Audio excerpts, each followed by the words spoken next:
Lucknow station पे मुसलमान का बेटा पॉकेट मारते पकड़ा गया, मुसलमान का बच्चा बाइक चुराते पकड़ा गया, मुसलमान का बेटा शराब पी के रोड पे घिसेटा गया, उसको मारा गया, वो चोरी करते पकड़ा गया। मैं जानता हूँ ये सच है, बेशतर चोरों की तादाद हमारे बच्चों की होती, चोरों में हमारे बच्चे होते हैं, पॉकेटमारी हमारे बच्चे, नशेड़ी हमारे बच्चे, चोरी हमारे बच्चे, ठगी हमारे बच्चे। आखिर वो बच्चे चोर बने कैसे, वो बच्चे चोर डकैती करने पर आमादा हुए कैसे?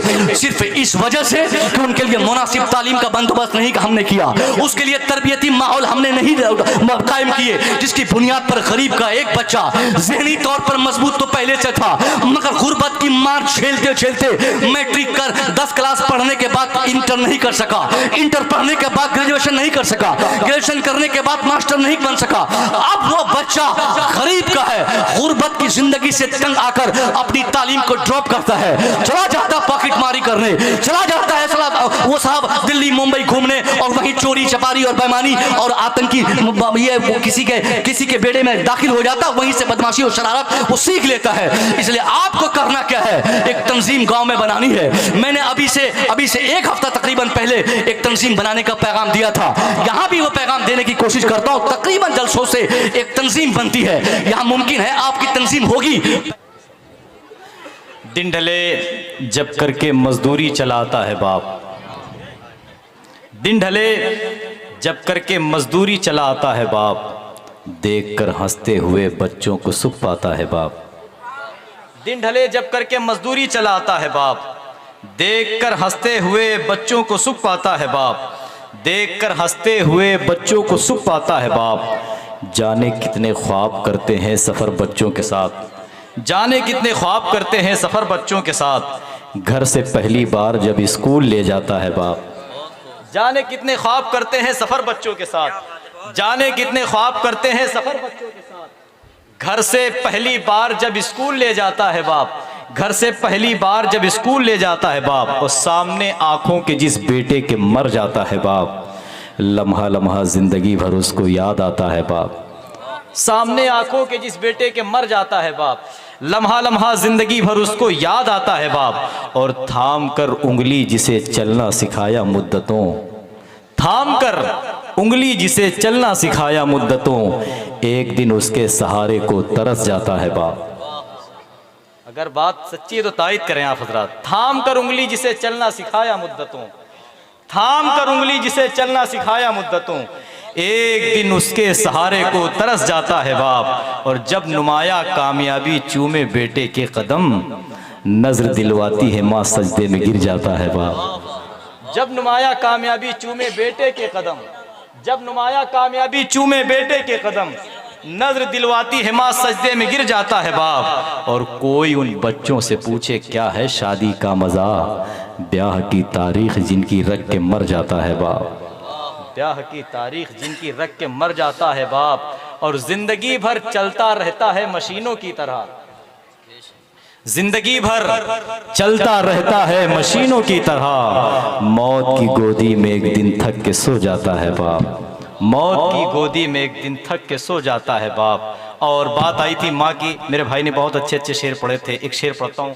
चूँकि अल्हम्दुलिल्लाह मिंबर नूर पर उलमा कराम तशरीफ़ फरमा है, काबिल उलमा कराम तशरीफ़ फरमा, मुफ्ती डॉक्टर मुसव्विर साहब कबला तशरीफ़ फरमा। एक शेर पढ़ता हूँ कि मुजाविरों की तिजारत का खौफ है वरना, देखें आप हजरात, मुजाविरों की तिजारत का खौफ है वरना, मैं दफन होता पसे मर्ग खानकाह के पास। मुजाविरों की तिजारत का खौफ है वरना, मैं दफन होता पसे मर्ग खानकाह के पास, मैं दफन होता पसे मर्ग खानकाह के पास। और ऐ माँ मैं ईद की खुशियाँ नहीं मना सकता, किसी की माँ खड़ी रहती है ईदगाह के पास। ऐ माँ मैं ईद की खुशियाँ नहीं मना सकता, ऐ माँ मैं ईद की खुशियाँ नहीं मना सकता, किसी की माँ खड़ी रहती है ईदगाह के पास, किसी की माँ खड़ी रहती है ईद के, ऐ माँ मैं ईद की खुशियाँ। मुजाविरों की तिजारत का खौफ है वरना, मैं दफन होता पसे मर्ग खानकाह के पास, मैं दफन होता पसे मर्ग खानकाह के पास, ऐ माँ मैं ईद की खुशियाँ नहीं मना सकता, किसी की माँ खड़ी रहती है ईदगाह के पास। और मौलाना नसीम साहब की गुड़िया खरीद कर कभी गुड्डा खरीद कर, जो लोग जहेज की मांग करते हैं वो सुन लें। गुड़िया खरीद कर कभी गुड्डा खरीद कर देता था रोज रोज खिलौना खरीद कर। गुड़िया खरीद कर कभी गुड्डा खरीद कर देता था रोज रोज खिलौना खरीद कर। जारी है यारो अब भी तिजारत का सिलसिला, बेटी को दे रहा हूं मैं दूल्हा खरीद कर। बेटी को दे रहा हूं मैं दूल्हा खरीद कर। और मुफ्ती साहब अल्लाह तशरीफ फरमा दे के जब मौकर लोग होते मिंबर पर, जब वजनायत ज्यादा होती है तो फिर शेर पढ़ने का दिल कुछ और करता है। कुछ तो मजीद होगा मुनासिब के बाद, कुछ तो मजीद होगा, चूंकि मुझसे कहा गया था इस्लाही शेर पढ़ना है आपको ज्यादा, तो मैं पढ़ रहा हूँ। कुछ तो मजीद होगा मुनासिब के बाद भी, कुछ नफल पढ़ के देखिए वाजिब के बाद भी। कुछ तो मजीद होगा मुनासिब के बाद भी, कुछ नफल पढ़ के देखिए वाजिब के बाद भी। फुर्सत मिले तो उनके भी हालात जानिए, जो लोग रोजादार हैं मगरिब के बाद भी। फुर्सत मिले तो उनके भी हालात जानिए, जो लोग रोजादार हैं मगरिब के बाद भी। और मौलाना नसीम साहब आजकल होता ये है कि किसी गांव में अगर कोई नया इमाम आ जाए तो जो उस गांव के खान साहब होते हैं, माफ़ कीजिएगा अगर यहाँ हैं, वैसे होंगे कोई ना कोई तो, है ना, तो उसको बड़ी तिरछी निगाह से देखते हैं और सोचते हैं कि काश इमाम ही हमको सलाम करे, सीना तान के चलते हैं। और किसी को अगर थोड़ी सी नई नई दौलत आ गई तो खुदा खैर करे। अब तो ऐसे ऐसे लोग मस्जिद के सदर और ख़जानची सेक्रेटरी बना दिए जाते हैं जिनको सही मानों में वज़ू के फ़राइज़ या वज़ू के गुस्ल मकरूहात नवाक़िज़ वज़ू का तरीक़ा नहीं मालूम होगा, लेकिन बना दिए जाते हैं। तो मैं एक शेर पढ़ता हूँ कि हकीकत इस ज़माने की वहाँ पर जान जाओगे। जो लोग थोड़ी सी दौलत आने के बाद फूलने लगते हैं ना भाई, हकीकत इस जमाने की वहां पर जान जाओगे, तुम अपने साथ लेकर कौन सा सामान जाओगे। हकीकत इस जमाने की वहां पर जान जाओगे, तुम अपने साथ लेकर कौन सा सामान जाओगे। बहुत मगरूर हो तुम अपने महलों और कारों पर, बताओ कौन सी गाड़ी से कब्रिस्तान जाओगे। बहुत मगरूर हो तुम अपने महलों और कारों पर, बहुत मगरूर हो तुम अपने महलों और कारों पर, बताओ कौन सी गाड़ी से कब्रिस्तान जाओगे। उलमा का हुक्म हो रहा है दोबारा पढ़ दो, आप लोग तो बुलवा नहीं कर रहे हो यार। बताओ कौन सी गाड़ी से कब्रिस्तान जाओगे, बताओ कौन सी। नारे तकबीर, नारे रिसालत, जश्न आमद रसूल, उलमाए अहले सुन्नत, फैज़ान आला हजरत, नारे तकबीर। बहुत अच्छी शेर व शायरी आप सुन रहे हैं, लेकिन इतनी खामोशी के साथ सुनना अच्छा नहीं लगता। एक थोड़ा सा बोलने वाला शेर सुन लीजिए, बोलेंगे इंशाल्लाह आप लोग। देखें उलमा तशरीफ फरमा है, न जेब है न गिरेबा में तार बाकी है, न जेब है न गिरेबा में तार बाकी है, तेरे जुनू का मगर एतबार बाकी है। उलमा से तवज्जो चाहता हूं अगर शेर हो गया है तो। न जेब है न गिरेबा में तार बाकी है, तेरे जुनू का मगर एतबार बाकी है, तेरे जुनू का मगर एतबार बाकी है।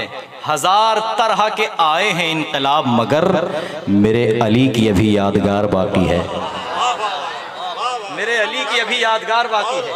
और जो शेर पढ़ना था आप पढ़ रहा हूं, देखे उलमा तशरीफ फरमाए, एक एक शेर ये लोग समझते हैं। न जेब है न गिरेबा में तार बाकी है, तेरे जुनू का मगर एतबार बाकी है। हजार तरह के आए हैं इनकलाब मगर मेरे अली की अभी यादगार बाकी है। गवाही देते हैं आ के जलजले अब तक, जमीन पर असरे जुल्फिकार बाकी है, जमीन पर असरे जुल्फिकार बाकी है। नारा लगाने वाले भाई चले गए मुझे लग रहा है। जमीन पर असरे जुल्फिकार। नारे तकबीर, नारे रिसालत, नारे हैदरी, नारे हैदरी, मसलके आला हजरत। बहुत अच्छे, बहुत अच्छे, वाह वाह। और एक बात बता दूं, सब जानते हैं कि करबला में हज़रत अब्बास सलमदार ने अपने चुल्लू में पानी ले लिया था। मुफ्ती साहब क़िबला से माज़रत के साथ दो एक शेर पढ़ रहा हूँ इसलिए कि पूरी दुनिया का मुअर्रिख ये बता सकता नहीं। अच्छा, हज़रत अब्बास ने चुल्लू में पानी लिया था कि नहीं लिया था, तो सबको मालूम है। पिया भी नहीं था तो फिर लिया किस लिए था। पूरी दुनिया का मुअर्रिख ये बता सकता नहीं मेरे अब्बास के चुल्लू में था कितना पानी। जरा मोहब्बत से बोलो ना यार, सुभान अल्लाह। और लह के बोलो या हुसैन। पूरी दुनिया का मुअर्रिख ये बता सकता नहीं मेरे अब्बास के चुल्लू में था कितना पानी, मेरे अब्बास के चुल्लू में था कितना पानी, इसलिए शेरे अली ने उसे चुल्लू में लिया, कोई ये कह न सके हाथ ना आया पानी। इसलिए शेरे अली ने उसे चुल्लू में लिया, कोई ये कह न सके हाथ ना आया पानी, कोई ये कह न सके हाथ ना आया पानी। आजकल के हम जैसे इमाम लोग जो हैं, अक्सर सबकी हालत तो यही है कि अपने हालात के धागों से बुनी है मैंने, अपने हालात के धागों से बुनी है मैंने। आज एक ताज़ा गज़ल और कही है मैंने, कि ज़रूरत को दबाऊं किसे पूरा कर लूं, अपनी तनख्वाह कई बार गिनी है मैंने।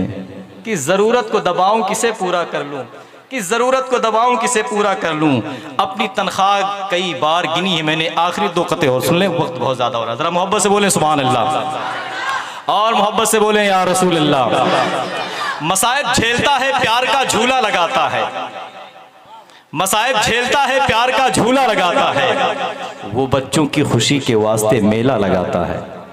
मसाइब झेलता है प्यार का झूला लगाता है, वो बच्चों की खुशी के वास्ते मेला लगाता है। मोहब्बत ढांप लेती है हया से अपने चेहरे को, बुढ़ापे में किसी का बाप जब ठेला लगाता है, बुढ़ापे में किसी का बाप जब ठेला लगाता है, बुढ़ापे में किसी का बाप जब ठेला लगाता है। एक शेर और सुन ले ज़रा, मोहब्बत से बोले सुभान अल्लाह। बुढ़ापे में किसी का बाप जब ठेला लगाता है, कि गिरता संभलता आपके कूचे में आ गया, निकला है सारे धूप से साए में आ गया, ताइब के सारे आ गए मंजर निगाह में, मैं जब किसी भी बात पे गुस्से में आ गया। बिला ताख़ीर मैं गुजारिश कर रहा हूँ ख़तीब अहले सुन्नत नाशिर मसलक के आला हज़रत मौलाना मुफ्ती मुसव्विर रज़ा साहब क़िबला से गुजारिश कर रहा हूँ, आप खुद से खिताबत पर जलवाबार हैं, अदब के साथ आइए नारों से इस्तक़बाल कर लें। नारे तकबीर, नारे रिसालत, उलमाए अहले सुन्नत मसलके आला हज़रत जश्न आमद रसूल कॉन्फ्रेंस, नारे तकबीर, नारे रिसालत। अस्सलामु अलैकुम वरहमतुल्लाहि वबरकातुहू। वालेकुम अस्सलाम वरहमतुल्लाहि वबरकातुहू। अल्हम्दुलिल्लाह, अल्हम्दुलिल्लाहिल्लज़ी अंज़लल क़ुरआन व नज़्ज़लल फ़ुरक़ान व अनअम अलैना बिल ईमानी व तम्मलना बिल इहसान, वस्सलातु वस्सलामु अला मन काना नबिय्युन व आदम बैनल माइ वत्तीन व अला आलिहि व अस्हाबिहि अजमईन, अम्मा बाद, फ़अऊज़ु बिल्लाहि मिनश शैतानिर रजीम, बिस्मिल्लाहिर रहमानिर रहीम, सुम्मा ला तुसअलूना यौमइज़िन अनिन नईम, सदक़ल्लाहुल अज़ीम। दुरूद शरीफ पढ़ें। अल्लाहुम्मा सल्लि अला सय्यिदिना शफ़ीना नबीना मुहम्मदिन बारिक वसल्लिम, सल्लल्लाहु व सल्लम अलैका या रसूलल्लाह सल्लल्लाहु अलैहि वसल्लम। पहली मर्तबा इस इलाके में, यानी 2-10 किलोमीटर का दायरा जो इलाका कहलाता है, पहली बार हाज़िरी की सादत हासिल हो रही है। जलसा बड़ा नुमाया है, कहीं से भी जलसे में किसी तरह की कोई कमी का एहसास नहीं हो रहा है। कमेटी वालों ने बड़ी मेहनत व महब्बत से हिंदुस्तान के कई मुक़द्दस उलमा शुरा खुतबा को मदऊ किया। मुहिब गिरामी हज़रत अल्लामा नसीमुल क़ादरी साहब और हज़रत मौलाना सद्दाम साहब और आपके दीगर चाहने वालों की ख्वाहिशात की तकमील पर मुसव्विर रज़ा का आखिरी वक्त इंतखाब हुआ। बड़ी लंबी मसाफत तय करके हाजिर आया हूँ। माइक से लेकर लाइटिंग तक हर चीज़ की सेटिंग ठीक है। अब अगर तकरीर में कोई कमी रहे तो सारी जिम्मेदारी मेरी होगी। मैं उनमें का नहीं हूँ कि जलसे में आकर चीख चाख करके जब बातें समझ में नहीं आने लगे तो माइक वाले को डांट के बोलो कि माइक की वजह से तकरीर नहीं कर पाया। सब ठीक है, खाना भी आप लोगों ने अच्छा खिलाया, मेहमान नवाजी के तरीक़े भी ठीक थे, बच्चे भी आपके समाज के सब मस्त हैं। अब अगर मेरी तकरीर अच्छी हो जाए अच्छी होने का मतलब इस सेंस में बोल रहा हूँ कि मेरी बातें आपको समझ में आ जाए, वरना तकरीरें सबकी अच्छी होती हैं अपने एतबार से। कामयाब उन तकरीरों में उन्हीं तकरीरों को कही जाती है। कामयाब तकरीर वही होती है जिससे समाज में असर पैदा हो, वरना कौन सी ऐसी रात नहीं है जो हमारे इलाके में जलसे नहीं होते हों। हर रात बिलाल शरीफ से लेकर बड़ी कॉन्फ्रेंस तक किसी न किसी इलाके में आप देखते हैं कि होते रहते हैं। फिर भी मुसलमान जिस बेरहवी का शिकार है, इससे इस बात का इल्म होता है कि जलसों से जो फ़ायदा हमें मिलना चाहिए था वो फ़ायदा हमें नहीं मिल पाता है।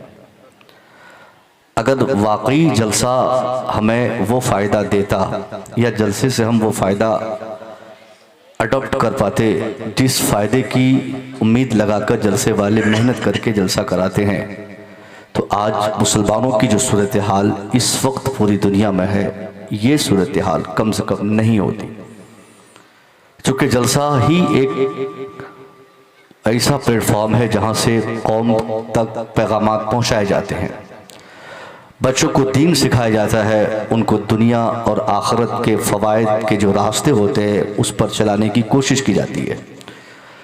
अगर जलसों से हमारे बच्चे सुधरते तो आज इस जलसे में कम से कम इतना तो होता कि मुसलमानों के सारे बच्चों के सरों पे कम से कम टोपी तो ज़रूर होती। अगर आप बगैर टोपी के जलसे में आए हैं तो ये इस बात की दलील है कि अब तक हमने अपने जलसों से अपने बच्चों को ये भी नहीं बता सका कि जलसे में आने से कब्ल वज़ू बनाकर टोपी पहनकर हमें हाजिर होना चाहिए।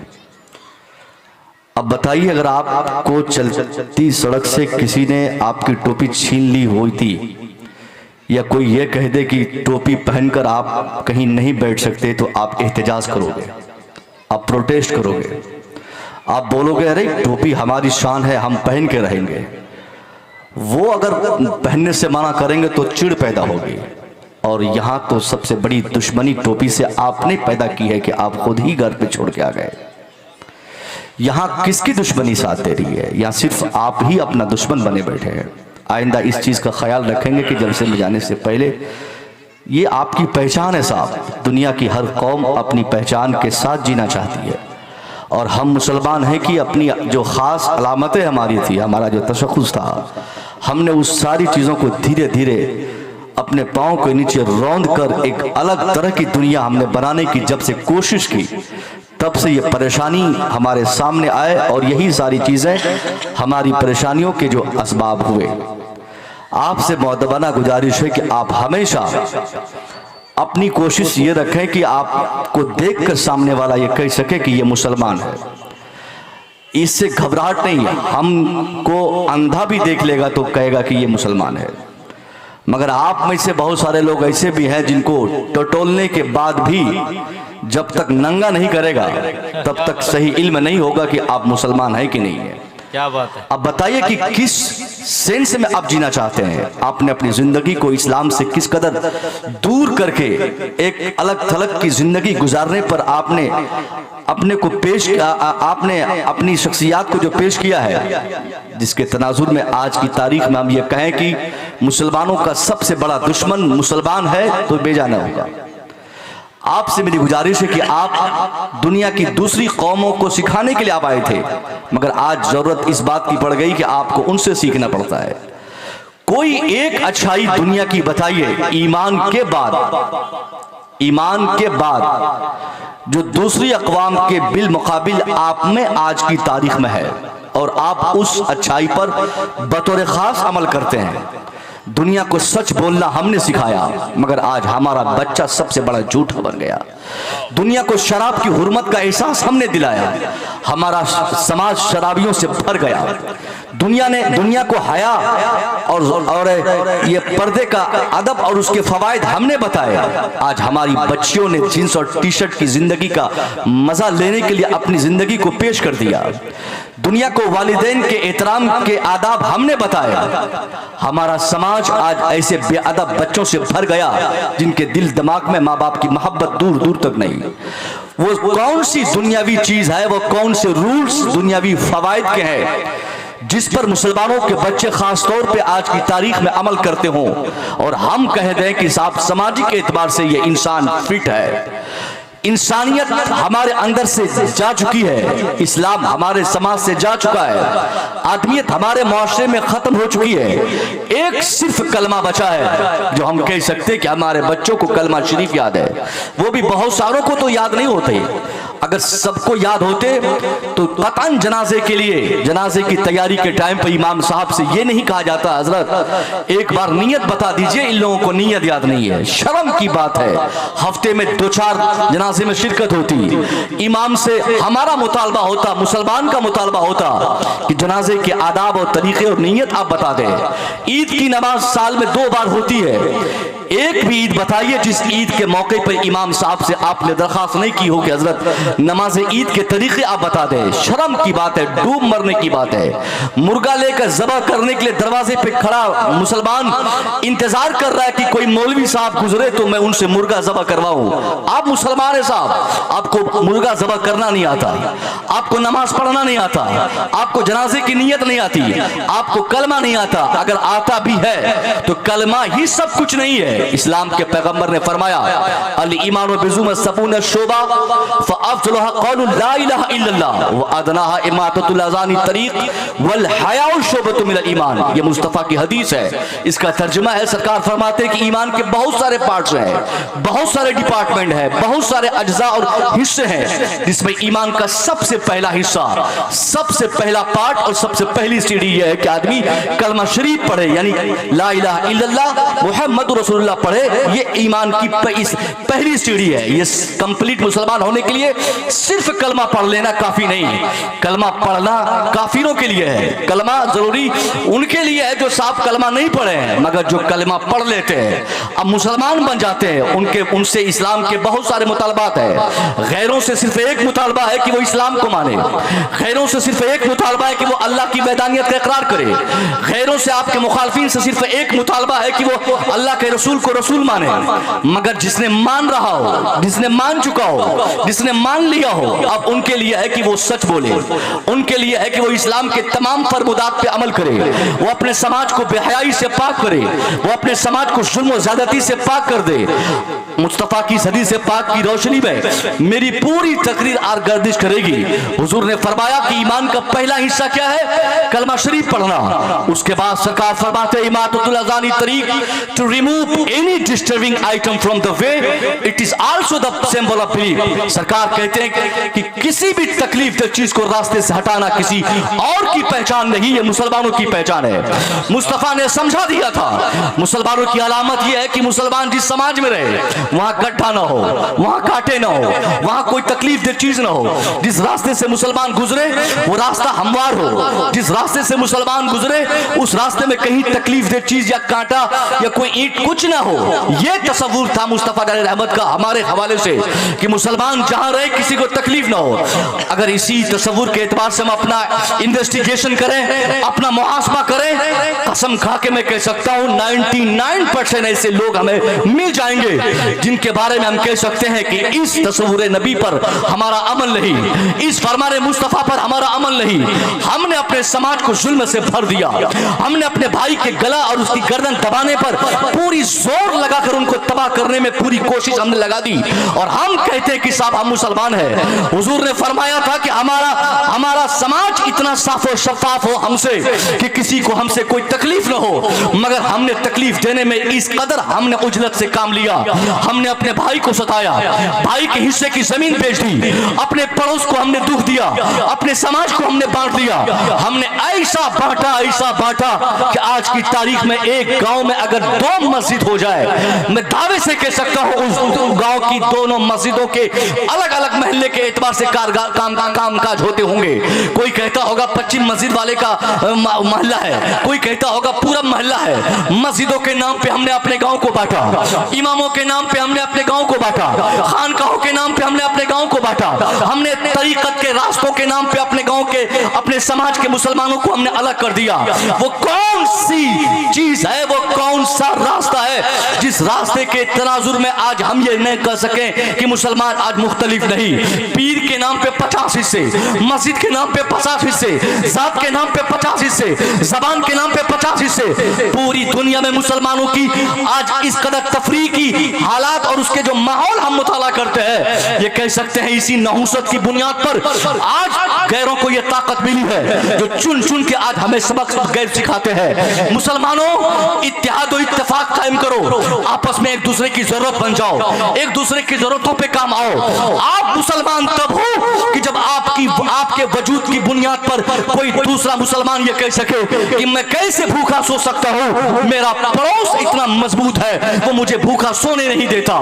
अगर आपका तसव्वुर यह है, आप जिस गांव के अमीर हैं और अमीर से दूसरे गरीब इस एतबार से खुश रहे कि मेरे बच्चों के पांव में चप्पल इसलिए है क्योंकि मेरे गांव में चंद लोग अमीर है, पैसे वाले हैं। अगर ये हालात बन जाए, क्या अमीर क्या गरीब, क्या छोटा क्या बड़ा, ये फर्क मिट जाएगा।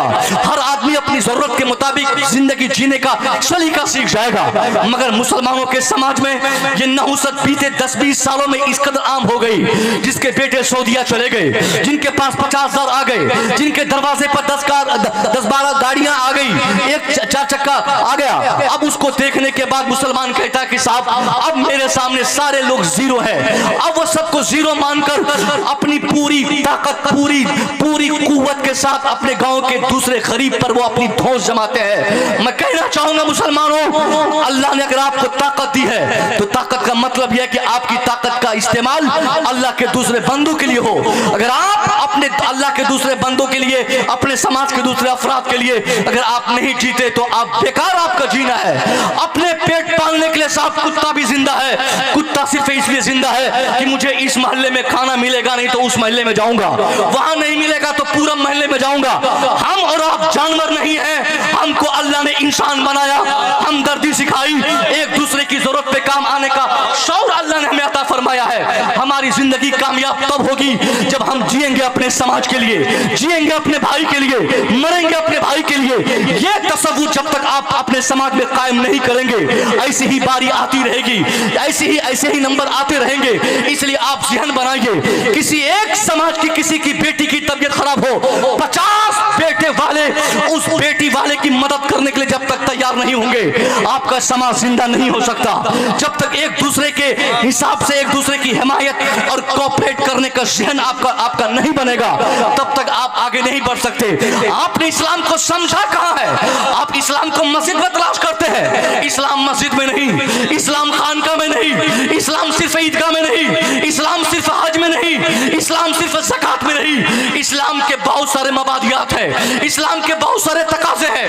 अगर मस्जिदों में इस्लाम मिलता है तो इस्लाम उस गरीब की मदद में भी मिलता है जिसको जो हमारे समाज में गरीब है। अगर हमने सोचा है कि इस्लाम हमें खानका में मिलेगा, इस्लाम हमें ईदगाह में मिलेगा, इस्लाम हमें बरेली में मिलेगा, इस्लाम हमें केचोचा में मिलेगा, इस्लाम हमें मदीना में मिलेगा, हाँ बरेली में, केचोचा में, मदीना में, मक्का शरीफ में इस्लाम है। मगर उस इस्लाम का क्या कहना जो आपके पड़ोस में रहता है? उस मुसलमान का क्या कहना जो आपके समाज का, आपके पड़ोस का एक शख्स भूखा सो गया, आपको शऊर तक आपके अंदर बेदार नहीं हो सका कि आप अपने पड़ोस के किसी का ख्याल करें। आपके बच्चों की पाँव में, आपके बच्चों के पाँव में एक अच्छी क्वालिटी की चप्पलें आ गई, जूते आ गए। अभी ठंडी का मौसम आ रहा साहब, वो कपड़े, कीमती कपड़े, वो कोट, वो जर्सी, वो पैंट, वो शर्ट, सब लोग अपने अपने बच्चों को देते हैं, देना मना नहीं है। मगर उस बच्चे का क्या होगा जो आपके पड़ोस में रहता है और उसके पाँव में टूटी चप्पल भी नहीं? अगर आपके बच्चे सही कपड़े पहन लिए और दूसरों के बच्चों को आपने नहीं दिया, खाक हो जाए, आपकी दौलत पानी में मिल जाए, उस अमीर की दौलत खाक में मिल जाए, जिसका पड़ोसी भूखा सो जाए, जिसके पड़ोसी वो हमेशा रोते रहे। इसलिए मुसलमानों, हमारा इस्लाम हमदर्दी की तालीम देता है, इस्लाम हमदर्दी का सबक सिखाता है, इस्लाम कोऑपरेशन की बातें करता है, इस्लाम ताउन की बातें करता है, इस्लाम हिमायत का ज़हन देता है। आप मुसलमान हैं, आप इस तसव्वुर से जिंदा रहें। ये अल्लाह तूने मुझे दौलत दी है, मेरी दौलत का इस्तेमाल मेरे बच्चों के लिए भी होगा, गरीबों के बच्चों के लिए भी होगा, मेरी दौलत का इस्तेमाल मेरी बीवी के लिए भी होगा, गरीबों की बीवी के लिए भी होगा। अभी कंबल बांटने की बारी आ जाएगी, सेठ लोग कंबल बांटेंगे ठंडियों में, आप देखेंगे इधर से फोटो खिंचवाएंगे, सामने से फोटो खिंचवाएंगे, पीछे से फोटो खिंचवाएंगे। अरे साहब एक कंबल देने की तौफीक तुझे क्या हो गई? 50 तस्वीरें तूने लेके फेसबुक, यूट्यूब, ट्विटर और इंस्टाग्राम पे तूने चस्पा कर दिया, ऐलान कर दिया कि तू सेठ है, तू गांव का चौधरी है, तू साहब नेता है। नहीं नहीं नहीं नहीं, अल्लाह ने ताकत दी है। आपके गांव का कोई भी ऐसा इंसान तैयार नहीं होगा कि वो तस्वीर खिंचवा के आपसे कंबल ले। अगर ताकत है आपको, चुपके से उसके आंगन में आप जाएं, उनसे कहें कि ये 500 रुपया ले। हो सकता है उनके पास कंबल पहले से हो और एक्स्ट्रा आप कंबल दे रहे हैं। उनको पैसे की जरूरत है, आप कंबल दे रहे हैं। उनको खाने की जरूरत है, आप उनको कंबल दे रहे हैं। आप उनको चावल की जरूरत है, आप उनको साड़ी खरीद के दे रहे हैं। आप पैसा खर्च करें, चुपके से समाज के किसी गरीब की पॉकेट में आप 500 रुपया रख दें। ये असल इस्लाम का मफहूम मैं बता रहा हूं। ये इससे क्या जहन बनेगा? फिर समाज में एक ऐसे हालात बनेंगे कि कोई भी मरना नहीं चाहेगा, कोई भी अपनी जान देना नहीं चाहेगा। बड़ी बड़ी बातें जलसों में होती कि फलाने की बेटी भाग गई, चिलाने की बेटी भाग गई, तिलाने की बेटी भाग गई, उस गांव से 5 बच्चियां, उस गांव से 10 बच्चियां, उस इलाके से 25 बच्चियां। भागी है मैं जानता हूं, मगर आप जब रिसर्च करेंगे तो उन भागने वाली 50 नहीं 50,000 बच्चियों में से 45,000 से ज्यादा बच्चियां सिर्फ इसलिए भाग जाती क्योंकि उनके वालिद साहब गरीब हैं, उनके बाप के कंधे इतने मजबूत नहीं, उनका बाप शादी नहीं दिला सकता, उनके वालिदैन के पास पैसे नहीं कि उनकी शादी में खर्च कर सके। इसलिए बैक डोर से वो बच्चियां कोई ऐसा रास्ता अपनाती है जिसके तनाजुर में शॉर्टकट तरीके से शादी कर लेती है। अब कौन रोकेगा? सिर्फ मौलाना को यह बात कह देने से आपका काम नहीं चलेगा कि हजरत हमारी बेटियां भाग के शादी कर रही हैं, कुछ ऐसा माहौल बनाइए कि बच्चियां शादी नहीं करेंगी शादियां। पहले आप ये कीजिए साहब, आप गांव में ऐसा माहौल पैदा कीजिए, शादी के मौके आ जाए, आपके बच्चों की शादी हो, 50 गाड़ियां बारात के लिए नाम पे आ जाती हैं, इधर से पटाखे छूटते हैं, उधर से नाच होती है, उधर से डीजे चलते हैं, उधर से डांस होते हैं। 50,000 रुपया पटाखे के नाम पे, 5 लाख रुपया गाड़ी के किराए के नाम पे, 5 लाख रुपया खाने के नाम पे हमने खर्च कर दिए। मगर ये तसव्वुर हमारे अंदर बेदार नहीं हो सका कि 50,000 रुपया हम गरीब की शादी में खर्च कर दें, किसी गरीब की शादी में हम डोनेट कर दें और ऐलान कर दें उस गरीब बच्ची के बाप को कि टेंशन लेने की जरूरत नहीं। अरे गरीब है तो क्या हुआ, आप साहिब ईमान हैं, आपकी बेटी की शादी के लिए हम है ना, आपका समाज है ना, आपका पड़ोस है ना। जब आप अपने पड़ोस को यह तसव्वुर देंगे, कोई गरीब की बेटी इस वजह से अपने आप को एहसास कमतरी का शिकार नहीं बनाएगी कि वो गरीब घर में पैदा होकर मजबूर बन गई, बल्कि वो शौक से जिंदा रहेगी और अल्लाह से कहेगी अल्लाह मुझे अपनी गुर्बत पर शिकायत नहीं, अपनी मुफलिसी पर शिकायत नहीं, अपनी इस बेकसी पर शिकायत नहीं। ये अल्लाह मैं बेकस हूँ, मैं बेबस हूँ, कुछ भी हूँ, मगर ऐसे समाज में जिंदा हो जिस समाज के लोग बाशऊर हैं, जिस समाज को तूने पैसा दिया, जिस समाज को तूने दौलत दिया, मेरे खाने का हिसाब वो करेंगे, मेरी शादी के खर्चे वो संभालते हैं, मेरे बच्चों की तालीमी अखराजात वो संभालते हैं। आपसे सबसे बड़ा पैगाम आज के जलसे का यही है, ये असल पैगाम है। अगर आपने अमल किया तो अमीरी और गरीबी का फर्क मिट जाएगा। गांव के अमीर जिस हिसाब से जिंदगी गुजारेंगे उसी के साए में रहकर एक उसका पड़ोसी गरीब भी जिंदा रह पाएगा। फिर किसी की बेटी न जाहिला रहेगी, न किसी का बेटा जाहिल रहेगा, न कोई साहब अनपढ़ रहेगा, फिर न कोई मुसलमान का बेटा चोर बन पाएगा। आसानी से मुसलमानों के ऊपर ये इल्जामात लगाए जाते कि लखनऊ स्टेशन पे मुसलमान का बेटा पॉकेट मारते पकड़ा गया, मुसलमान का बच्चा बाइक चुराते पकड़ा गया, मुसलमान का बेटा शराब पी के रोड पे घिसेटा गया, उसको मारा गया, वो चोरी करते पकड़ा गया। मैं जानता हूं ये सच है, बेशतर चोरों की तादाद हमारे बच्चों की होती, चोरों में हमारे बच्चे होते हैं, पॉकेटमारी हमारे बच्चे, नशेड़ी हमारे बच्चे, चोरी हमारे बच्चे, ठगी हमारे बच्चे। आखिर वो बच्चे चोर बने कैसे, वो बच्चे चोर डकैती करने पर आमादा हुए कैसे? सिर्फ इस वजह से कि उनके लिए मुनासिब तालीम का बंदोबस्त नहीं हमने किया, उसके लिए तरबियती माहौल हमने नहीं कायम किए, जिसकी बुनियाद पर गरीब का एक बच्चा ज़हनी तौर पर मजबूत तो पहले से था, मगर गुर्बत की मार झेलते झेलते मैट्रिक कर 10 क्लास पढ़ने के बाद इंटर नहीं कर सका, इंटर पढ़ने के बाद ग्रेजुएशन नहीं कर सका, ग्रेजुएशन ग्रेजुएशन करने के बाद मास्टर नहीं बन सका, अब वो बच्चा गरीब का है, गुर्बत की जिंदगी से तंग आकर अपनी तालीम को ड्रॉप करता है, चला जाता पॉकेट मारी करने, चला जाता है वो साहब दिल्ली मुंबई घूमने और वहीं चोरी चपारी और बेईमानी और आतंकी ये किसी के बेड़े में दाखिल हो जाता, वहीं से बदमाशी और शरारत वो सीख लेता है। इसलिए आपको करना क्या है, एक तंजीम गांव में बनानी है। मैंने अभी से एक हफ्ता तकरीबन पहले एक तंजीम बनाने का पैगाम दिया था, यहां भी वो पैगाम देने की कोशिश करता हूं। तकरीबन जलसों से एक तंजीम बनती है, यहां मुमकिन है आपकी तंजीम होगी। पहले से कोई तंजीम कमेटी है यहाँ पे? कमेटी है? नहीं है। मिनजानी अंजुमन रज़ाए मुस्तफा, ये कहां की कमेटी है?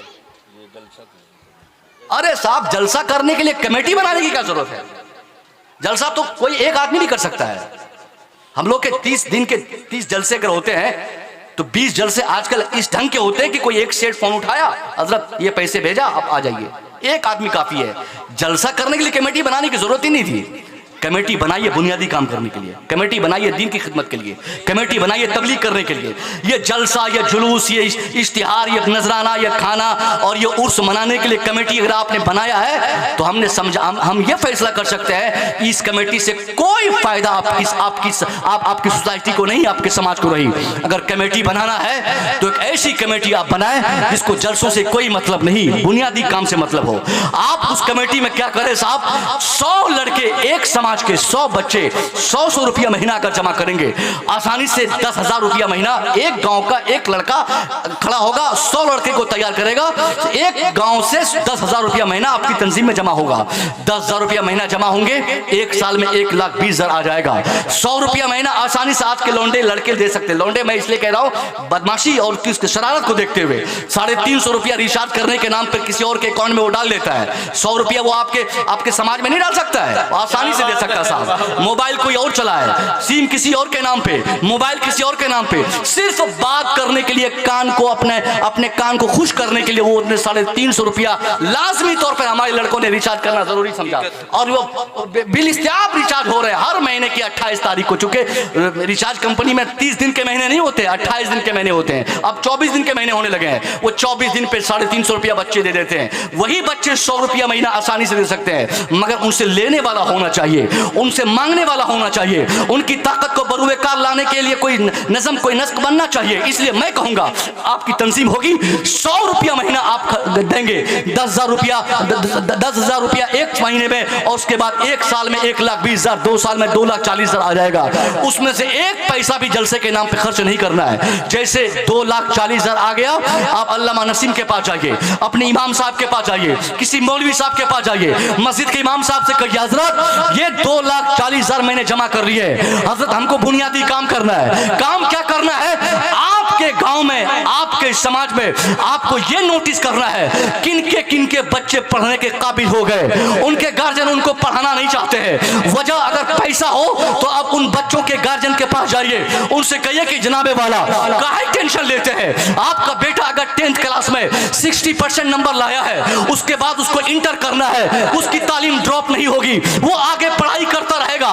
वो सवाल करेगा पैसे नहीं मेरे पास, आप जवाब दीजिए नहीं है तो क्या हुआ, हमारी तंजीम है ना, हमारी कमेटी है ना, ये नौजवान गांव के है ना। अगर 2,40,000 आपकी कमेटी में जमा रहेंगे, मस्जिद से ऐलान होगा हमारे गांव का कोई लड़का इंटर करना चाहेगा, हमारी तंजीम जिंदा है, आलिम बनना चाहेगा, हमारी तंजीम जिंदा है, मुफ्ती बनना चाहेगा, हमारी तंजीम जिंदा है, हाफिज बनना चाहेगा, हमारी तंजीम जिंदा है। मैं कसम खा के कह सकता हूं, 50 नहीं 50,000 बार अगर आपने किसी बुजुर्ग के नाम पर उर्स मनाकर, अपनी कमेटी बनाकर उर्स मनाया, उस उर्स से जो फायदा नहीं होगा, अगर आपके पैसे, आपकी तंजीम, आपकी मेहनत, आपके ताउन, आपके चंदे से अगर आपके गांव का एक बच्चा पढ़कर हाफिज कुरान बन गया, आलिम दीन बन गया, समाज का डॉक्टर बन गया, समाज का इंजीनियर बन गया, एक अच्छा ऑफिसर बन गया, 50,000 उर्स से भी वो फायदा नहीं होगा जो फायदा एक शख्स को आलिम दीन बनाने से होगा। नारे तकबीर, नारे रिसालत, नारे रिसालत। बहुत उम्दा इस्लाम, वाह वाह। आप ये तस्वुर पैदा करें, जिंदाबाद। आप वो तंजीम बनाएंगे, फिर दूसरे बच्चे जो आज हमारे बच्चे जाहिल रहते हैं ना, हमारे बच्चे जो जाहिल रहते हैं, उनको प्रेशर पड़ेगा ना कि गांव के 100 लड़के हैं, उन 100 के पास डंडे होने चाहिए। वो 100 मुनज़्ज़म तरीके से गांव को सबको डांट के, डपट के, हड़का के, डरा के, धमका के, और क्या अगर शिद्दत के साथ ही हो तो शिद्दत के साथ ऐसा माहौल बनाएंगे कि गांव का कोई लड़का शराब नहीं पिए, गांव का कोई लड़का आवारगी ना करे, गांव में कोई जाहिल नहीं रह पाए। वो 100 लोगों की तंजीम होगी, मजाल है किसी की हिम्मत है कोई शराब पी के गांव में आ जाए। मौलवी की तकरीर, पीर की नसीहत से काम नहीं होने वाला है। नौजवानों, आपको आगे आना होगा। 100 लड़कों की ताकत होगी, गांव में ना कोई जाहिल रहेगा, ना कोई आवारा होगा, ना कोई बदमाश पैदा होगा। क्या बात है, वाह वाह वाह। आप 100 लड़के आ जाइए, अरे 100 नहीं 10 पहले तैयार हो जाइए। 10 लड़के अगर एक साथ निकल गए, कह रहे किसके घर पे शादी हो रही है, डीजे बज रहे हैं, चल लाठी उठा। मौलाना साहब को बताने की जरूरत नहीं है कि हज़रत फतवे दीजिए, फतवे दिए जा चुके हैं, समझाए जा चुके हैं, बातें हो चुकी हैं, सब मामले तय हो चुके हैं। अब जरूरत पड़ गई है डंडे उठाने की। हुजूर ने फरमाया, मन रा मिनकुम मुनकरन फलयुगय्यिरहु बियदी। Anyone who sees any types of disease in your society, he must change that evil by the power of his hand. सरकार ने साफ बता दिया कि तेरे समाज का कोई भी इंसान कहीं भी खिलाफ शरअ काम करता हुआ किसी को देखे तो उसकी पहली जिम्मेदारी बहैसियत मुसलमान यह है कि उस बुराई से निपटने के लिए वो अपने हाथ की ताकत का इस्तेमाल करे। मतलब लाठी उठाना पड़े तो उठाया जाए, डंडे चलाने पड़े तो चलाया जाए, कोई मना करने नहीं आएगा, कोई केस नहीं होगा, कोई FIR नहीं होंगे। डंडे उठाइए, चाहे वो डीजे वाला डीजे लेके भाग जाएगा, शादी कैंसिल हो जाए उससे फर्क नहीं पड़ने वाला। जम के अगर 1-2 लोगों की शादी में जम के हंगामा हो गया, जम के पिटाई हो गई, जम के खुराफात मचाने वालों को डंडे से अगर धुलाई हो गई, फिर गांव की वो गरीब बच्चियां जो आज 25-30 साल की उम्र जी रही है, वो उनकी अगर शादी नहीं हो रही है तो वो भी शौक से जिंदा रहेंगी, और ये तस्वुर करके कि अब शादी में खर्चे ही नहीं है, क्योंकि अब शादी में खुराफात ही नहीं होने। क्या बात है, वाह वाह वाह। समझ गए? करेंगे आप? कितने लोग करने को तैयार है? हाथ उठाइए। कितने लोग? आप हाथ गिनिए। हजरत अल्लामा साहब हाथ देखिए, जिन लोगों के हाथ नीचे है देखिए, उनकी नीयत साफ नहीं है, उन्हीं लोगों को पिटाई लगनी है बस। माशाल्लाह, शुक्रिया, बैठिए, रखिए हाथ, अच्छी बात है।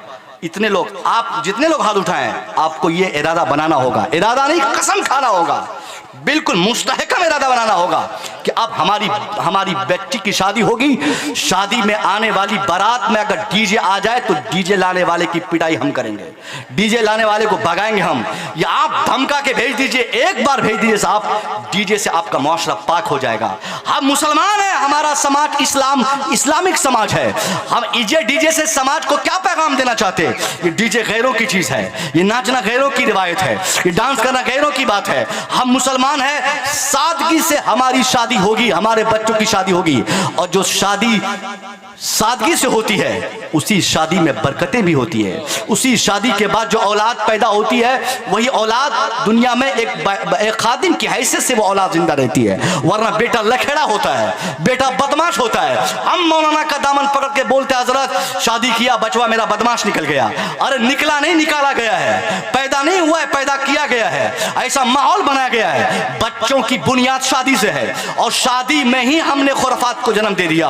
अब जिस चीज की बुनियाद पे ही खुराफात हो, खिलाफे सुन्नत काम हो, वो आप समझ लीजिए कि उसमें नहुसत आएगी, वहां बरकत नहीं आ सकती। और जब बरकत नहीं आएगी तो क्या नहुसत आएगी, और उसी नहुसत का तकाजा ये होगा कि उसका असर आपके बच्चों में जाएगा। इसलिए शादियों को डीजे से पाक करके अपने समाज में एक ऐसा पैगाम दे दें कि आपके समाज में हर तरह से मुसलमान घर से निकले, समझ में आ जाए मुसलमान है। शादी की तकरीब हो, समझ ले मुसलमान की शादी की तकरीब है। कहीं भी मुसलमान निकल जाए, 10 में हो, 10,000 में हो, 10 लाख में हो, मुसलमान सिर्फ सामने खड़ा हो जाए, दुनिया महसूस कर ले ये मुसलमान है। कर लेंगे ना आप लोग? बहुत जगह जलसों में इस तरह के पैगाम देने के बाद हम लोगों को वापस जाने की फिक्र लगी रहती है, इसलिए कि साहब कि हम लोग कैसे वापस जाएंगे। फिर ये लड़के बोलेंगे कि हजरत आपने कैसे खतीब को बुलाया, माहौल ख़राब कर दिया हमारे यहाँ का। एक अच्छा शौक़ था, दिल में जज्बा था कि शादी होगी, धूमधाम से मनाएंगे। अरे आप उसको धूमधाम कहते हैं? ला हौल वला कुव्वत। आपने डीजे को धूमधाम कहा? आपने फटाके को धूमधाम का, आपने वो बांसुरी और वो क्या क्या बजाने वाले लाते हैं, हम लोग को तो नाम भी नहीं पता उन लोगों का। वो सब आते हैं और डांस करने के लिए, नाच करने के लिए, और एक शौक पैदा हो गया कि जब तक शादी में डांस नहीं हो तो कोई शादी है ये। अरे मैं कहता हूं वो कोई शादी है जहां डांस हो गई हो? वो कोई शादी है जहां पे नाच होती हो? वो कोई शादी है जहां डीजे चलते हो? वो कोई शादी है जहां पे खुराफात होते हो?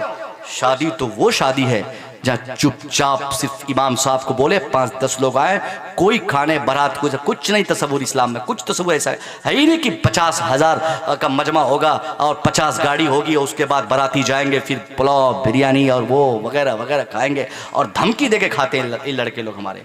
और एक जरा भी कोई गुंजाइश नहीं छोड़ते, और कोई भी तकलीफ हो जाए तो 10 गाली दे के दरवाजे पे आते हैं। अरे क्या इंतजाम किया आपने? अरे बिगाड़ी हो क्या यार? अरे ढाबे में खा लेना यार। शराफत आपकी होती, इंसानियत आपके अंदर होती। अगर खाने घट गए थे तो आप चुपके से वहां से निकल जाते और कहते तक नहीं कि खाना घट गया है। उस गरीब का आपने कभी उसकी हालत आपने कभी महसूस किया? जिस बाप ने बड़ी मुश्किल से बाइक का इंतजाम किया, जिस बाप ने बड़ी मुश्किल से पलंग का इंतजाम किया, फर्नीचर का इंतजाम किया, फ्रिज का इंतजाम किया, कूलर का इंतजाम किया, ऊपर से आपको मटन चाहिए, मटन बिरयानी चाहिए, आपको ऊपर से सलाद चाहिए, ऊपर से साहब वो कोल्ड ड्रिंक चाहिए। ला हौल वला कुव्वा। आप मुसलमान हैं और बोलते हैं बरकत नहीं हमारे घर में। अरे कैसे बरकत होगी? आपने बरकत की हुसूलियाबी के जितने रास्ते थे, हर रास्ते पर हरामखोरी करके आपने पहले डाल दिए हैं, जिसकी बुनियाद पर सारी नहुज़तें आपके समाज में आ गई है। अल्लाह के वास्ते हाथ जोड़ कर ये सबसे बड़ा पैगाम आपके लिए इस समाज से यही है कि आप अपने समाज को सुधारने के लिए खुद आमादा हो जाए। आप उलमा से ये तवक्को ना करें, हमारी जबान बंद रहती है। आप मौलवी साहब से ये तवक्को ना करें, क्योंकि हम लोगों को मुलाजमत की फिक्र रहती है। हम लोग ज़्यादा अगर चपड़ चपड़ करेंगे तो एक हफ्ते में निकाल दिए जाएंगे। ये सब क्या जरूरत? हाँ? इमाम साहब लोग ऐसा नहीं कि उनको ताकत नहीं बोलने की, इमाम साहब को अल्लाह ने उतनी ताकत दे रखी है कि अगर एक दिन पूरी मस्जिद और पूरे गांव को इनके हवाले कर दें आप, तो सुबह से कोई शराबी नहीं मिलेगा गांव में। मगर ये लोग, इनको मुलाजमत की फिक्र रहती है कि इस जुमा को अगर तकरीर हार्ड कर दें तो अगले जुमा हम किसी और मस्जिद में पढ़ाएंगे, उससे पहले ही निकाल दिए जाएंगे, सदर साहब निकाल देंगे। सेक्रेटरी साहब बोले हजरत आपने माहौल खराब कर दिया। क्यों? क्योंकि अक्सर उलमा जो हैं गरीब के बच्चे हैं, आलिम जो है गरीबों के बच्चे हैं। अमीरों को फुर्सत कहाँ पढ़ाने की? एक तो पढ़ाया नहीं, अमीरों ने अपने बच्चों को जाहिल छोड़ दिया, कॉलेज में भी नहीं पढ़ाया, उनके बच्चे जाहिल रह गए। हमारे गरीबों ने अपने बच्चों को हाफिज कुरान बनाया, आलिम दीन बनाया। अब यह गरीब गुर्बत चुके एक बहुत बड़ी लानत होती है किसी के लिए भी। अब गरीब आदमी सब कुछ चाह कर भी बहैसियत आलिम वो अपनी जबान को नहीं खोल सकते, इसलिए अब आपको तैयारी करनी होगी। इस्लाम के आप मानने वाले हैं और बहैसियत मुस्लिम हर मुसलमान की जिम्मेदारी है वो अपने गाँव की सुधार के लिए, गाँव की इस्लाह के लिए सब लोग आमादा हो जाए, सब लोग तैयारी करें। तो वो 100 बच्चों की जो तंजीम होगी उससे दूसरा फायदा क्या होगा? आज आपके गांव में किसी को मजबूरी आती है, ब्याज पे पैसा लेना पड़ता है, सूद पे पैसे लेने पड़ते हैं। किसी की बेटी बीमार पड़ जाए, रात के 12 बजे हॉस्पिटल में उसका बाप डाल के लखनऊ से वापस गांव आता है। इससे फूफा से, चचा से, भाई से, समाज से 50 दरवाजे पर घूम गया, कहीं से ताउन की कोई उम्मीद तक नहीं लगी, सबने धुतकार दिया। एक शख्स दरवाजा खोलता है, वो कहता कि मेरे पास 5 लाख मिलेंगे मगर 5% लूंगा। अब वो आसानी से वो आदमी हाँ बोलकर उससे 5 लाख लिया, क्योंकि उसकी बेटी वहां बीमार पड़ी है, हॉस्पिटल में है, अब उसकी बेटी को उसको इलाज कराना है। मेरे तरफ मौलवी उनको देखकर वो कह दे कि जनाब ये आपने परसेंटेज पे पैसा लिया है, आपने ब्याज पे पैसा लिया, वो हाथ झिड़कते हुए कहेगा मौलाना ये अपना मसला अपने पास रखिए, मैं ले ही लिया तो क्या किया? हम कहेंगे वो हराम है, ब्याज लेना हराम है, सूद लेना देना हराम है। बोलेगा जनाबे वाला अपना मसला अपनी पॉकेट में रखिए, मैं तौबा कर लूंगा, रब को राजी करूंगा, मगर मैं अगर यहां ताखीर करूं तो मेरी बेटी मरेगी, मेरा बेटा मरेगा, मेरी बीवी मरेगी। हजरत मैं नहीं रुक सकता, मैं तो भाई से मांगा था, भाई नहीं दिया, समाज से मांगा था, समाज नहीं दिया, कालू से मांगा, कालू नहीं दिए, कोई जब नहीं दिया तब मुझे ब्याज पर लेना पड़ा है। अब मैं कहता हूं अगर आपकी तंजीम जिंदा रहेगी, 100 लोगों की ताकत जिंदा रहेगी, आपकी कमेटी जिंदा रहेगी, कमेटी में 2-4-10 लाख रुपया रहेंगे, आपका ऐलान रहेगा रात के 12 बजे किसी को दवाई के नाम पर, किसी को तालीम के नाम पर, किसी को इलाज के नाम पर रात के 12 बजे भी 50,000 की जरूरत पड़ेगी, वो आंख बंद करके कमेटी के सदर के दरवाजे खटखटाए, आंख बंद करके सदर साहब उसको सेक्रेटरी साहब 50,000 कर्ज हसना के तौर पे उनको देंगे। अब वो शख्स 50,000 लेकर अपनी बेटी का इलाज भी करा देंगे और हरामखोरी से भी बच जाएंगे। तब सूदखोरी और सूद का लेन देन और कारोबार बंद होगा। सिर्फ मसला बताने से नहीं बंद होगा, उसको जरूरत थी वो ले लिया। क्या करता बेचारा? मौत की जिंदगी और मौत के हालात से जूझ रहे थे उनके बच्चे, अब तो वो तो लेता ही।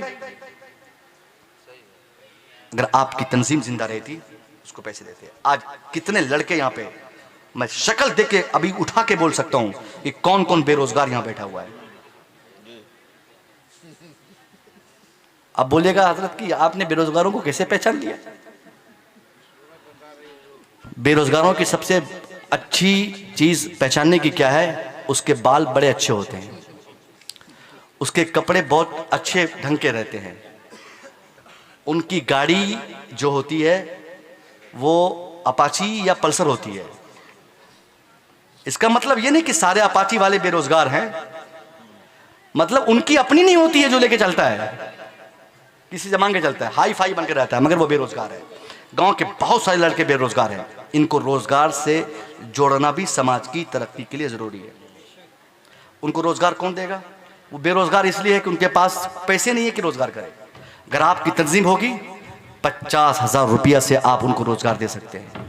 उनको कहेंगे बाबू ये 50,000 रुपया ले, ये ठेला ले, ये चौक पे जा, वहाँ ठेला लगा, सब्जी बेच, पान बेच, पकौड़ी बेच। चूंकि पकौड़ी भी रोजगार है। हमारे साहब ने कह दिया आज से 4 साल पहले कहा है कि पकौड़ी बनाने वाले भी तो रोजगार कर रहे हैं। यकीनन रोजगार है ये।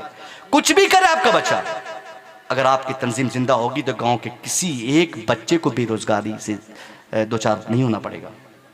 जो आज बेरोजगार है वही कल घातक होंगे समाज के, वही कल समाज को नुकसान पहुंचाएंगे। तो अगर आपकी तंजीम जिंदा रहेगी तो 10 लोगों को रोजगार मिल जाएगा। आप हुकूमत से रोजगार मत मांगिए, आप दूसरों से रोजगार मत मांगिए कि इसने बर्बाद किया, उसने तबाह किया, उसने बर्बाद कर दिया, उसने बर्बाद किया। कोई आपको बर्बाद नहीं किया। आप अपने समाज को आबाद करने के लिए खुद आगे बढ़ जाइए।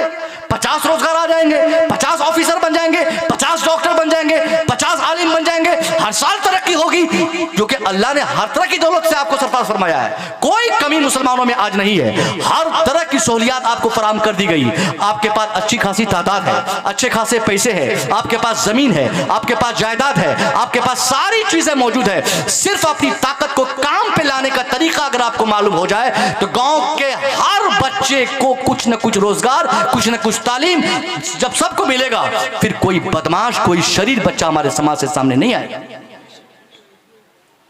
बच्चे कब अय्याश बनते हैं? उनको पैसों की जरूरत है। किसी को 100 रुपया की जरूरत है, अब 100 रुपया वक्त पे नहीं मिलेगा, किसी से कर्जा मांगेगा।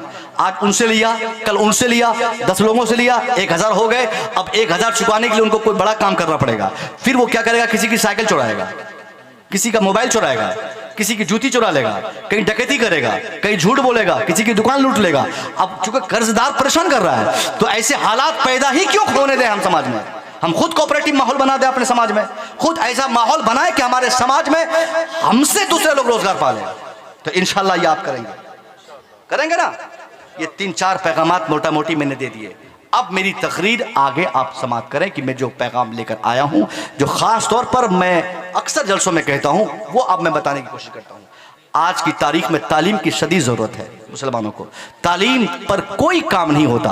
बड़ी बड़ी बातें की जाती है, हम उस खानका के मुरीद हैं, हम उस खानका के मुरीद हैं। अरे साहब, किसी खानका के मुरीद हैं आप, लेकिन जाहिल हैं। आप रज़वी हैं, जाहिल हैं। आप अशरफी हैं, जाहिल हैं। आप नक्शबंदी हैं, अनपढ़ हैं। आप कोई खानका की बात कर रहे हैं। हमारी खानकाहियत की शान हमें तब बचा लेगी या उसकी शान में तब दुबालगी आएगी जब हम रज़वी होने के साथ साथ पढ़ा लिखा रज़वी हो, अशरफी होने के साथ साथ ऑफिसर अशरफी हो, हम नक्शबंदी होने के साथ साथ डॉक्टर नक्शबंदी हो, नक्शबंदी डॉक्टर बन जाए, तब हम कामयाब है। और ये मुसलमान समाज में आज दूर दूर तक नहीं है। ये पूरे समाज में कितने ऐसे लोग हैं जो मुझे कह सकते हैं कि हजरत हमारा बेटा 2024 में उत्तर प्रदेश के 10th क्लास के रिजल्ट जब आए थे तो हमारा एक बेटा जो है टॉप 10 में आया था। कोई बता सकता है मुझे? इस पूरे गांव में कोई बता सकता है? 100 लोगों में कोई एक बच्चा, 1000 बच्चों में कोई एक बच्चा, किसी का नहीं। अब बताइए, सिर्फ गाली देने से काम चलेगा? सिर्फ ये बोलेंगे कि फलाने साहब कुर्सी पर बैठ गए इसलिए हमें परेशानी हो रही है? अरे उस बेचारे को तो खुद अपनी परेशानी से उसे खुद परेशानी हो रही है, वो आपको क्या करेंगे? आप तो खुद फंसे हुए हैं। उनको तो बहुत सारा काम है साहब, उनको बहुत सारे लवाजिमात हैं जो बोलना मुनासिब नहीं है, मगर आप समझ रहे हैं उनको बहुत सारा काम है। उनको पार्टियां खरीदना है, विधायक खरीदना रहता है, उनको बदलना रहता है, इस पार्टी में रहना रहता है, वहाँ भाषण देने पड़ते हैं, ये करना पड़ता है। मगर आपको क्या है?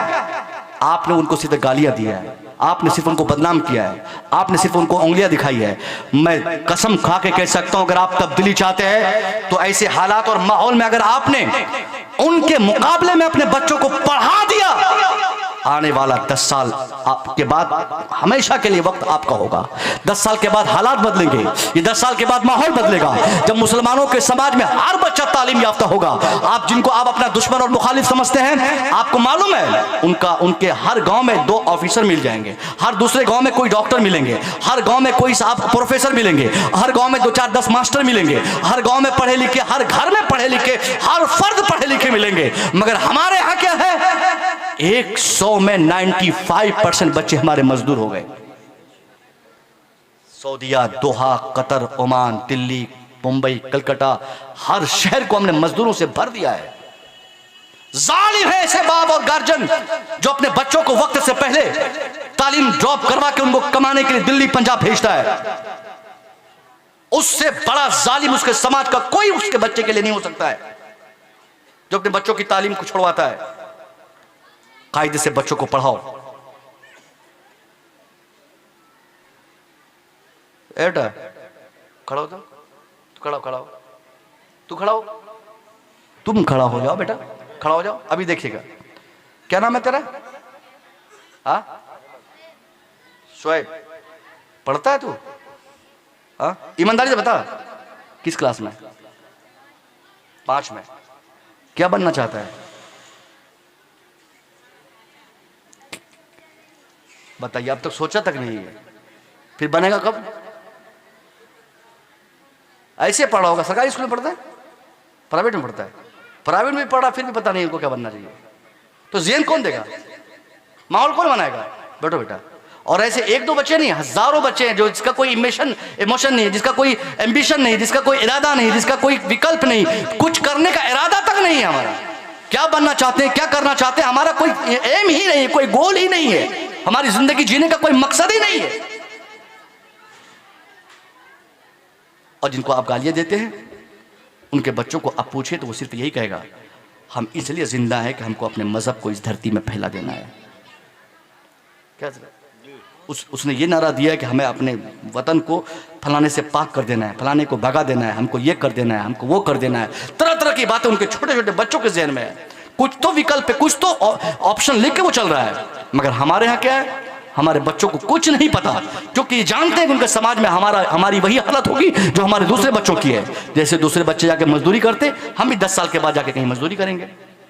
अल्लाह के वास्ते मजदूरी अगर आप कर रहे हैं, आपको आपकी मजदूरी मुबारक हो। मगर अगर एक मजदूर अगर ये सोचता है कि हम मजदूर हैं, हमारा बेटा आलिम नहीं बन सकता, हम मजदूर हमारा बेटा मुफ्ती नहीं बन सकता, हम मजदूर हमारा बेटा डॉक्टर नहीं बन सकता, हम मजदूर हमारा बेटा नहीं पढ़ सकता, तो सबसे बड़ा जालिम है वो जो गलत सोचता है। अरे आप पढ़ाइए कायदे से अपने बच्चों को, आपका बेटा भी पढ़ के अपने समाज की खिदमत करेगा, आपका बेटा भी दुनिया की तमाम जरूरतों की तकमील करेगा। जब तक आपके बेटे वकील नहीं बनेंगे, आपके हक में वकालत कौन करेगा? कोई एक वकील आप अपने गांव में बता दीजिए जो आपके बच्चे हों। परसेंटेज की बातें करते हैं, 20% हम हैं। 20% का मतलब समझते हैं? क्या मतलब होता है 20% का?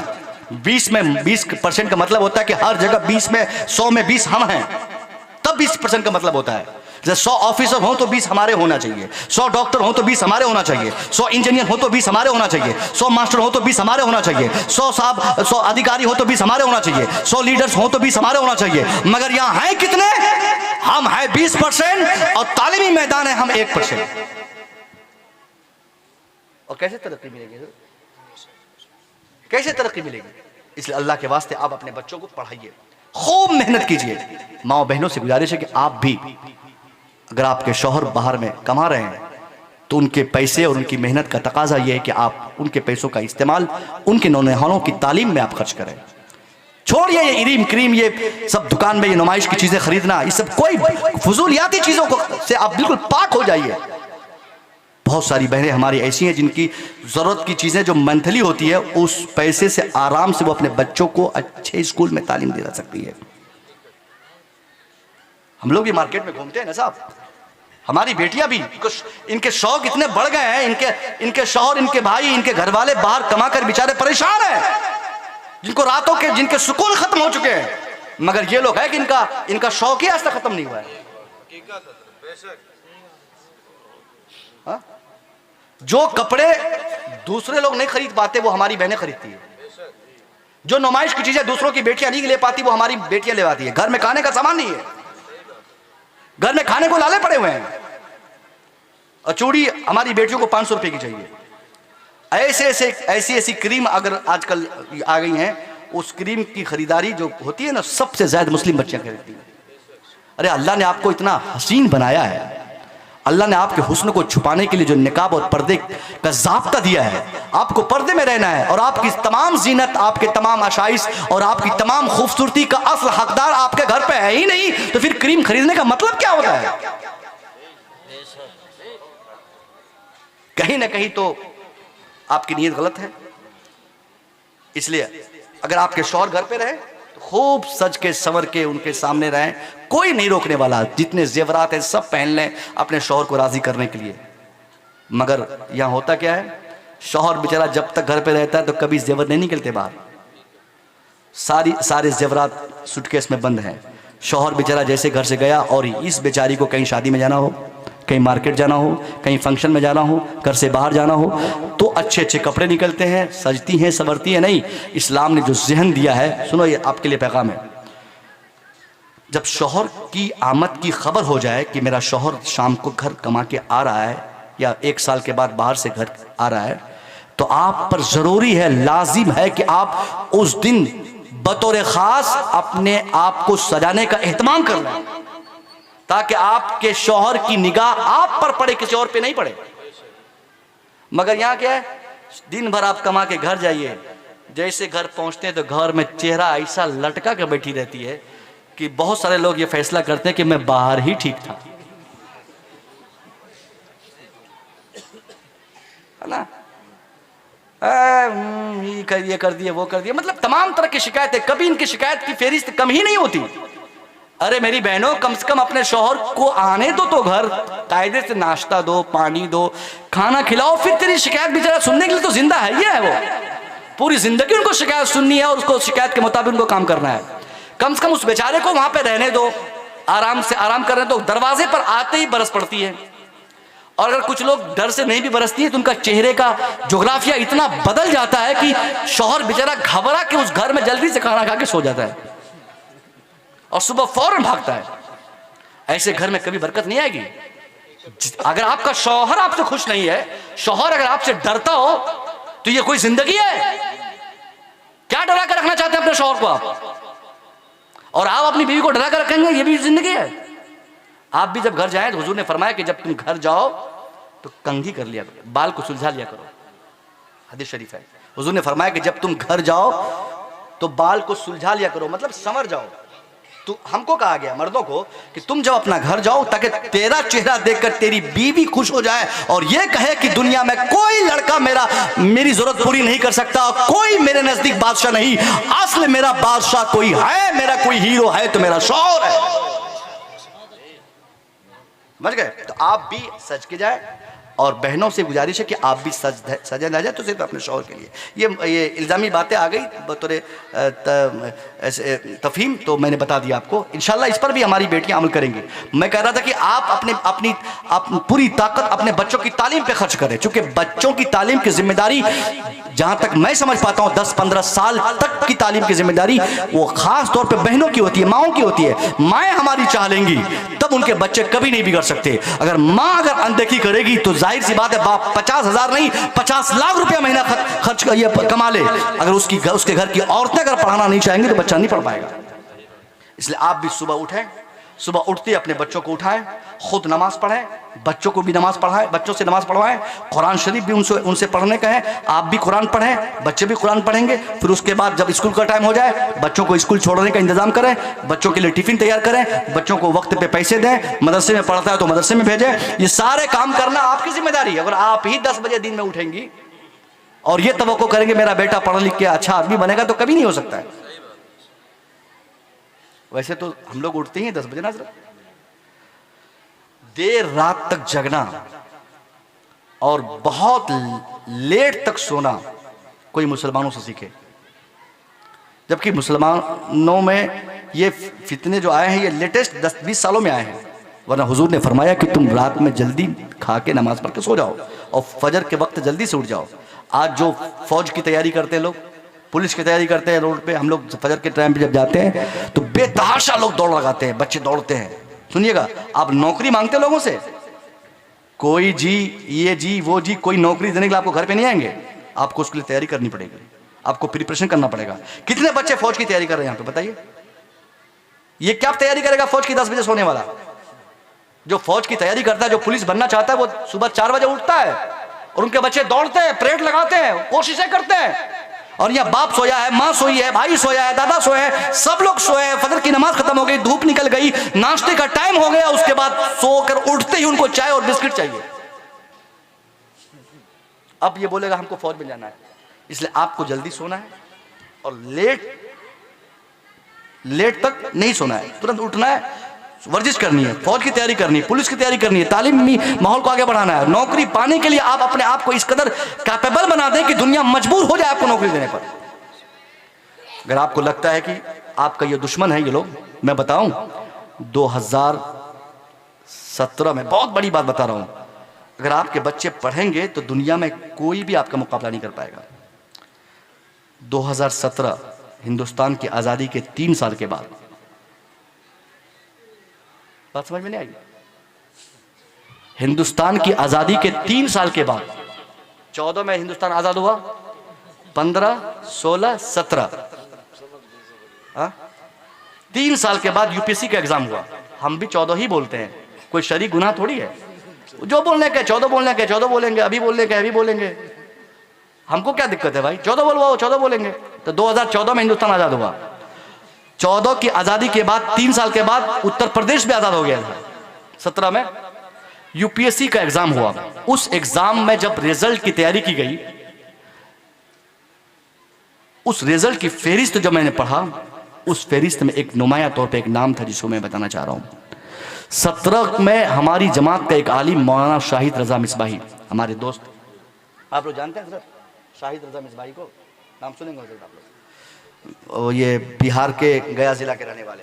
अगर आपको लगता है कि आपका कोई दुश्मन बैठा है आपके बच्चों को फेल करने के लिए, आपके बच्चों की ताकत को रोकने के लिए, आपके बच्चों की तरक्की को रोकने के लिए, तो इस नेहत से ये जुमला और ये फिक्र आपके लिए बहुत बेनिफिशियल रह सकती है। 2017 में जब एग्जाम की तैयारी के लिए किया और फॉर्म फिलअप किया, एग्जाम में बैठा, 18 में जब रिजल्ट आया, उस रिजल्ट की जब फेरिस्त बनाई गई, उस फेरिस्त में जहां गीता का नाम, सीता का नाम, सोहन का नाम, मोहन का नाम, गणेश का नाम, रमेश का नाम था, उसी फेरिस्त में नुमाया तौर पर 5 टाइम नमाज पढ़ने वाला, एक मुश्त दाढ़ी रखने वाला, बरकाती टोपी लगाने वाला आलिम बाअमल शाहिद रजा मिसबाही का भी नाम शामिल था। अब बताइए, अगर कोई आपका दुश्मन होता, शाहिद रजा मिसबाही आईएएस नहीं बन पाता, कम से कम शाहिद तो नहीं बन पाता, क्योंकि शाहिद की तस्वीर देख के भी नहीं तो सही, कम से कम इंटरव्यू में देख के ही तो लोग समझ लेते कि ये 1 नंबर का मुल्ला है, उसको वही फेल कर देता। मगर अपने अंदर इतनी काबिलियत उस बंदे खुदा ने बनाई थी, कायम की थी, जिसकी काबिलियत की बुनियाद पर लोग हार गए और वो आईएएस बन गया, आईएएस अधिकारी बना वो।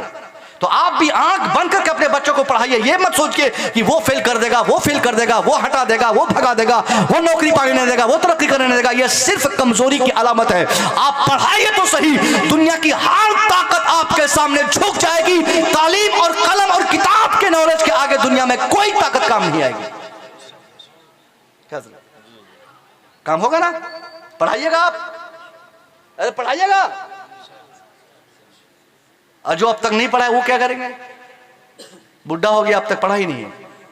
उनके लिए क्या है, अगर आप नहीं पढ़ पाए हैं तो आप कुछ ऐसा माहौल बनाइए कि आपके आने वाली नस्लें कम से कम पढ़ लें।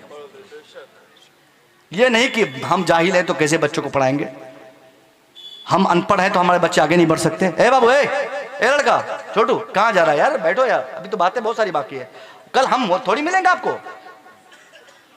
मुझे तकरीर करनी होती ना, मैं करामत बताता अभी, और ऐसी करामत बताता कि आप मस्त हो जाते कि ऐसा भी होता है क्या। मैं बता देता कोई वली के बारे में अभी आपको कि वो नमाज़े असर का वक्त हुआ, ट्रेन पे जा रहे थे, पूरी ट्रेन खराब हो गई, प्लेटफॉर्म पे हजरत उतरे, नमाज पढ़े, फिर बैठे, फिर उसके बाद ट्रेन चालू हो गई, नारे तकबीर, ये आप लोग बोलते। मगर मैं उसमें आपको उलझाना नहीं चाह रहा हूँ, बिल्कुल सलीके से संजीदगी से मैं गुफ्तगू कर रहा हूँ। क्या हजरत सद्दाम भाई, आप तो पूरी टीम के साथ आए हुए हैं, इसलिए वो करामत सुनने के लिए कोई दूसरे जलसा जाइएगा, आप मेरी बात सुनिए, पॉइंट टू पॉइंट सुनिए। ये तो तालीम की बात हुई। दूसरी सबसे बड़ी बात तरबियत के हवाले से जो कही जाती है, उसकी कमी आज की तारीख में बहुत ज्यादा है। तरबियत याफ्ता मुसलमानों के बच्चे बहुत कम आपको मिलेंगे। बदतमीजी, गालीबाज, बेढंगा, छोटे बड़ों की कोई तफरीक नहीं, ये बेशतर बच्चे मुसलमानों के है कि नहीं, बोलिए। कोई अदब है, कोई तरीका है, कोई मुसलमानों के बच्चों को जीने का सलीका है, कुछ नहीं हमारे समाज में। ये देखिए हमारे शायर साहब आ गए, गजाली साहब। नारे तकबीर, नारे रिसालत, जश्न आमद रसूल, उलमाए अहले सुन्नत, शायर इस्लाम गुलाम गौस गजाली साहब क़िबला। आप देख रहे हैं शायर अहले सुन्नत की आमद हो चुकी है। आप इत्मीनान से हजरत की तकरीर सुने, बाद में शायर इस्लाम का कलाम सुना। अब तो भागे हैं ना, शायर साहब आ गए हैं, है कि नहीं। शायर को कम से कम देख के भी तो लोग हैं। अल्हम्दुलिल्लाह आजकल हम लोगों की तकरीरें समझ लीजिए कि शायरों के हवाले से सुनी जाती है। अगर जलसे में शायर हजरात नहीं रहे तो ये लड़के नहीं रहेंगे। कम से कम शायरों को बुलाया जाता है और उनके बहाने से हम लोगों की तकरीरें सुन लेते हैं। इसीलिए तो जलसे कभी भी होते हैं तो खालिस तकरीरी जलसे नहीं होते हैं, खालिस मुशारा हो जाता है और वो कामयाब भी रहता है। क्या खकी साहब, और वो कामयाब, वो सबसे ज़्यादा कामयाब समझा जाता है। मगर अगर खालिस तकरीरी प्रोग्राम रख दिया जाए तो ये नज़र आएंगे लोग, गलत बात, कोई नज़र नहीं आएगा, कमेटी के सिवा कोई नहीं रहेगा। इसलिए शायर लोगों को रखा कीजिए जलसों में। उनको अब तो तरतीब बदल गई है कि कम से कम शायर को रख के बैठा के तकरीर लोग करवा देते हैं और इसी तनाजुर में लोगों को जो पैगामात मिल जाते हैं। सही बात, ये शुक्रिया आप लोगों का। क्या सही है। तो ये आ गए हैं, इंशाल्लाह इनकी नातखानी होगी। आप कीमती बात, आखिरी बात, फैसला कुन बात, तरबियत की जो कमी मैंने बताई आपको इस तरबियत के हवाले से जिंदा रहना है, जिंदा दिल होना है। आपको खुद ऐसा फैसला करना है कि आपके बच्चों को तरबियत दिलाने के लिए आप ही काफ़ी हो, दूसरी जगह से तरबियत की भीख मांगने की आपको ज़रूरत नहीं पड़े। आप ऐसी ज़िंदगी गुजारें, ऐसी पाकीज़ा ज़िंदगी आपकी हो जाए कि आपको देखकर आपके बच्चे सबक सीख लें। आपको कह रहा हूँ मेरी बहनों, आप भी एक ऐसी पाकीज़ा ज़िंदगी गुजारें कि आपकी बेटी को किसी से अदब सीखने का और सिखाने की ज़रूरत नहीं पड़े। आपको देखकर आपकी बेटियां सीख ले कि उसको करना क्या है। अगर आप खुद मोबाइल चलाओगी तो ये ताकत आप में हासिल नहीं होगी कि आप अपनी बेटी को बना कर सको कि बेटी मोबाइल मुज़िर है। अगर आप खुद, आपका खुद एक अकाउंट होगा, फेसबुक पे एक अकाउंट होगा। अभी मैंने देखा इंस्टाग्राम पे एक 80 साल की तकरीबन बुढ़िया इंस्टाग्राम पे, बोलिए तो मैं दिखा दूंगा जलसे के बाद, है ना। उस बुढ़िया को किसी ने रील बनाकर डाल दिया। उसने कहा, एक कोई गाना गा रही थी वो, उसने कहा कि दादी नमाज पढ़ ले, इबादत कर ले, वरना ये मत कहना कि मेरी पिटाई हो गई। दांत टूटे हैं, दिखाई नहीं दे रहा उसको वो रील्स बना रही है। अब जिस घर की औरतों के ये हालात होंगे, उस घर की बच्चियां लोफड़बाज नहीं होगी तो कौन होगी। फिर आप कहोगे, गिनती करोगे कि हजरत इतनी बच्चियां भागी, उतनी बच्चियां भागी। अरे भागी क्यों? वही मोबाइल ने भगवाया है, उसी मोबाइल ने रास्ते हमवार किए हैं। उस मोबाइल को आपने छीना क्यों नहीं? क्यों 9th में, 10th में, 11th में पढ़ने वाली बच्चियों को शादी से पहले आपने मोबाइल पकड़ाया है? क्यों नहीं आपने इसको तरबियत के सांचे में डालकर और तरबियत के सिलेबस में आपने इस मोबाइल की दुनिया से अपने बच्चों को रखकर अलग करके आपने क्यों नहीं इसको तरबियत दी है? ये भी तरबियत का एक खास हिस्सा है कि आपके बच्चे मोबाइल कम इस्तेमाल करें या तो बिल्कुल इस्तेमाल नहीं करें। बच्चे चाहे लड़की की सूरत में हो या लड़के की सूरत में, दोनों के लिए मोबाइल मुज़िर है। यहाँ होता क्या है, बाप गया दिल्ली कमाने के लिए, 10,000 रुपया महीना कमाता नहीं है, अब 20,000 का मोबाइल बेटी को, 20,000 का मोबाइल बेटा को भेज दिया। अबे जालिम, तू कमा रहा है, तेरी कमाई में बरकत हो, मैं दुआ करता हूं, मगर तेरी कमाई का मतलब यह नहीं कि तेरी नाबालिग बच्चियां और ये नाबालिग बच्चे तो तेरे ये मोबाइल की दुनिया में अपने आप को खो दें। पहले गैरों की बेटियां रील बनाती थी, गैरों की बच्चियों के अकाउंट्स होते थे फेसबुक पे, अब हमारी बच्चों के जितने पहले निकाब पहन के 2-4 गाने हिट हो गए, वायरल हो गए, तो निकाब की पट्टी खोल के, उसके बाद मुकम्मल निकाब खोल के, उसके बाद नहुसत पे उतर के, उसके बाद उरियानियत पे उतर के, हमने कौन सी ऐसी बदतमीजी नहीं जिसमें हमने दूसरों के मुकाबले में अपने आप को सबसे आगे करके अपनी पेशकदमी नहीं दिखाई। अल्लाह अल्लाह, हाथ जोड़ के आपसे कहता हूं, आप टाइट हो जाओ। आप जिस दिन फैसला कर लोगे कि मेरी बेटी मोबाइल नहीं चलाएगी, नहीं चलाएगी उस दिन से। आपके सामने बेटियां बात करती हैं, आपके सामने पूरी पूरी रात एक बेड पर मां सो रही है, उसी बेड पर बेटी सो रही है, वो एक पीलो है, एक तकिया है, एक बेडशीट है, एक कमरा है, उसी कमरे में मां है, उसी कमरे में बेटी है, और फिर मां बाद में बोलती कि मुझे पता नहीं था बेटी के रिश्ते कहां थे। तेरी आंखें फोड़ दी गई क्या? तू अंधी हो गई थी? तेरी बेटी के पास मोबाइल था, तुझे खबर थी, मगर तूने इसे यह समझा कि वो लड़का कितना अच्छा है जिसने मेरी बेटी को मोबाइल गिफ्ट किया है। अरे तू अगर मां होने का हक अदा करती ना, पहली शाम को जिस दिन तूने देखा था कि मेरी बेटी छत पर चढ़ के किसी से बात कर रही है, उसका बाल पकड़ के कायदे से जूती निकाल के 5 जूती अगर उसके सर पे तू अगर पहली शाम को मारती, तो आज 18 साल की उम्र में तेरी बेटी घर छोड़कर गैरों के साथ नहीं भागती। पहले तूने अपनी बेटी को भागने पर आमादा किया है, और एक बच्ची के भागने की वजह से पूरे मुस्लिम माशरे का सर झुक जाता शर्म से। बोलने की ताकत हम लोगों में नहीं होती, सिर्फ अखबारात और फेसबुक के जरिए हम लोगों को यह खबर दे दी जाती, इंफॉर्मेशन दी जाती है, बस आप फलाने जगह की लड़की भाग गई। हम क्या कर सकते हैं? हम तो बोल सकते हैं ना, हम आपकी बेटी को पीट नहीं सकते हैं, आप पीट सकते हैं, आप मार सकते हैं, आप मारिए, मार के सुधारिए। तरबियत में पिटाई भी है, मोहब्बत की जगह नहीं है। यह नहीं कि प्यार से कि बेटी कहां बात कर रही थी, नहीं करनी चाहिए बात, यह लुचुर पुचुर वाली बात नहीं। जैसे गलती देखे तुरंत सजा दे, और पहली गलती पर तो जोरदार तरीके से सजा दे। क्या सर? पहली गलती पर कोई माफी नहीं, पूरी कंप्लीटली आपको हक है कि आप उसको सजा दें। नबी ने फरमाया ना, मन रा मिनकुम वाली हदीस जो मैंने पढ़ा था, अपने हाथ की ताकत का इस्तेमाल करना, मतलब लाठी डंडा उठा के बेटी को मारे। जिस दिन आपने यह शौर पैदा कर लिया बेटी को पीटने का, याद रखिए फिर आपके शौहर और आपके समाज इस शौक से जिंदा रहेंगे कि फिर एक घर की बेटी बदतमीजी नहीं करेगी, एक घर की बेटी बदतमीजी नहीं करेगी। और शर्म की बात तो यह साहब हद हो गई। हालांकि भागना तो ये हर तरह से गलत है, मगर पहले जो बच्चियां भागती थी, अब जो भाग रही है उसमें काफी तब्दीली आई है। अब हमारी बेटियां मजहब नहीं देखती, जात नहीं देखती, बिरादरी नहीं देखती, रिश्ते नहीं देखती, ऊंच नीच नहीं देखती, अकीदा नहीं देखती, आंख बंद करके वो ये फैसला करके अपने घर वालों को खबर देती है। घर वाले मान गए तो ठीक है, वरना जिस चमड़ू से चाहे वो शादी कर ले, कोई मना करने वाला नहीं।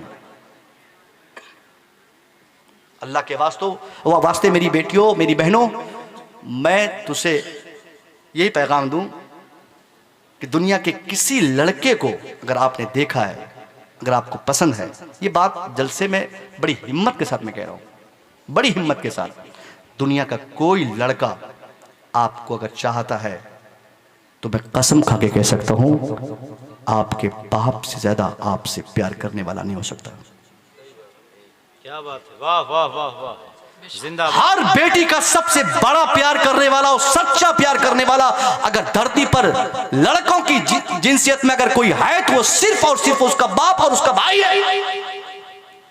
मगर तेरे कदम डगमगा गए, तूने गलत फैसले कर लिए, किसी की अपाची देखकर, किसी का पल्सर देखकर, किसी की गाड़ी देखकर, किसी का चेहरा देखकर, किसी की दौलत देखकर, किसी के पैसे देखकर, किसी के कार देखकर तेरे जो डिसीजन और फैसले हुए कि लड़का मेरी जिंदगी पार लगाएगा, ये गलत फैसले हैं, गलत फैसले हैं।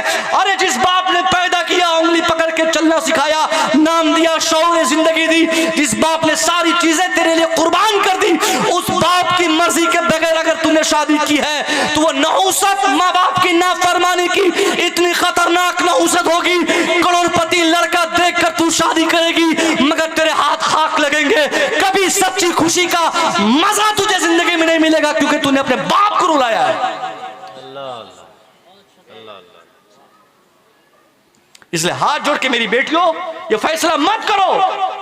तुझे नहीं पता तेरी इस हरकत की बुनियाद पर तेरे बाप के दिल पे क्या गुजरते होंगे। 40 दिन नहीं, 40 महीना नहीं, जिंदगी भर एक बाप के लिए ये बहुत बड़ी लानत होती है कि कोई उनको ये कहे कि इसकी बेटी भाग के शादी की है। कौन चाहेगा तुमको तेरे बाप से ज्यादा? एक बात बताऊं, अगर आजमाना हो ना, अगर कोई लड़का आपसे कहा हो कि वो तुमसे बहुत मोहब्बत करता है, अगर उनकी मोहब्बत को आजमाना है ना, तो आज ही फैसला कर लो, कल ही फैसला कर लेना। आप उनके व्हाट्सएप पे कहना, वो कौन सा जुमला बोलता है हजरत? बाबू बोलता है ना, आपको तो पता है ना। क्या बात, बाबू बोला जाता है ना। उनसे कहना कि तूने बोला था ना कि तू मेरे लिए जान देगा, मुझे तेरी जान नहीं चाहिए। मैं अभी लखनऊ गई थी डॉक्टर के पास, अब्बा घर पे नहीं है, भैया भी घर पे नहीं है, बड़ी खतरनाक बीमारी लायक हो गई है, मेरी दोनों किडनी खत्म हो गई है, मुझे तेरी जान नहीं चाहिए, सिर्फ एक किडनी चाहिए। अब मैसेज करना व्हाट्सएप पे कि एक किडनी देगा, बोल।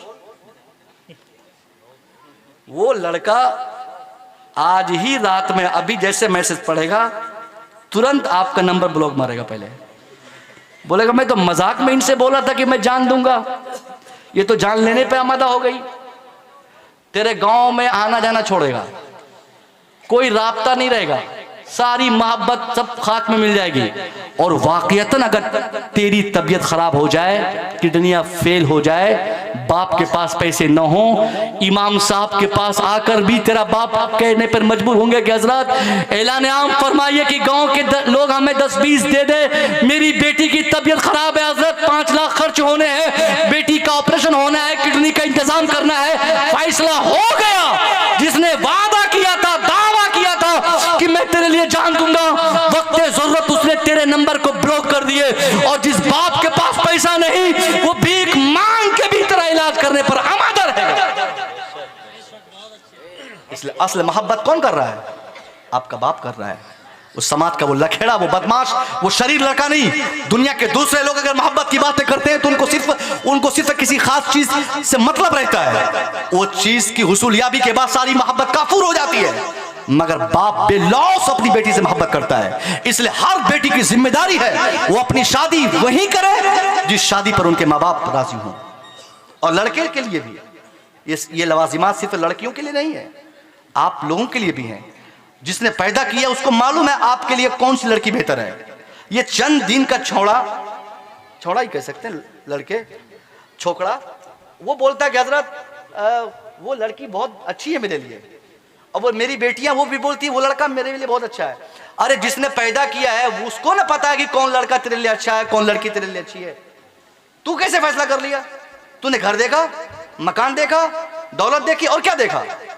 घर वाले अगर शादी कराते हैं तो पूरा खानदान देखते हैं, पूरा तौर तरीका देखते हैं, कौन सी लड़की आपके लिए सुटेबल होगी वो तलाशते हैं। घर वालों को तमाम तकलीफें हो जाए, 2 साल बाद शादी होगी, वो हर तरह की मेहनतें करके शादी कराने पर आमादा होंगे, मगर कभी ये नहीं चाहेंगे कि हमारी बेटी कभी भाग कर शादी कर ले। तो इंशाल्लाह मैं ये उम्मीद करूंगा कि हमारी कोई बेटी ऐसी हरकत नहीं करेगी, कोई बेटी खाक में मिल जाए वो ऐसी दौलत, जिस दौलत को देखकर आपने शादी की हो और आपके बाप आपकी शादी के बाद रो रहे हो। हमें नहीं चाहिए करोड़पति लड़का, हमें नहीं चाहिए बंगला वाला लड़का, हमें नहीं चाहिए कार वाला और अपाची वाला लड़का, हमें साइकिल चलाने वाला, झोपड़पट्टी में रहने वाला। अगर हमारा बाप उसका हाथ पकड़ा दे तो उसी पे हम खुश होंगे, और वही जिंदगी असल बादशाहत की जिंदगी होगी, क्योंकि माँ बाप राजी होंगे। क्या बात है। हमने बहुत सारे ऐसे लड़कों को देखे हैं जो उनके पास पैसों की बरसात है, मगर शाम शराब पी के वो घर आते हैं। और शराब पी के घर आने वाला अपनी बीवी से मोहब्बत भरी बातें नहीं कर सकता, वो शराबियों की तरह बातें करेगा। इसलिए आप लोग भी इस पर ध्यान दें।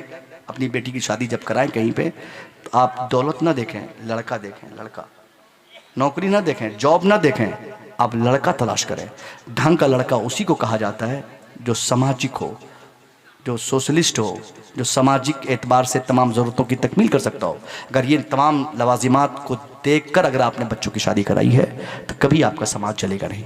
ये बुनियादी तौर पर बहुत सारी बातें बताई गई, जिसमें ये आखिरी वाली जो बात थी मेरे ख्याल से ये ज़्यादा मुतासिर होगी हमारी बच्चों के लिए। और दूसरी चीज़, आप पर्दे को लाजिम कर लो, गैरों से हो या अपनों से हो, जो गैर महरम हैं उनसे बात तक करना, उनसे खलवत हराम है, हराम है, हराम। हमारे यहाँ क्या होता है, हमारे यहाँ मतलब हमारे माशरे में, ये मत सोचिएगा कि हज़रत पूर्णिया की बात कर रहे हैं। क्या हज़रत ठाकिर साहब? जी जी।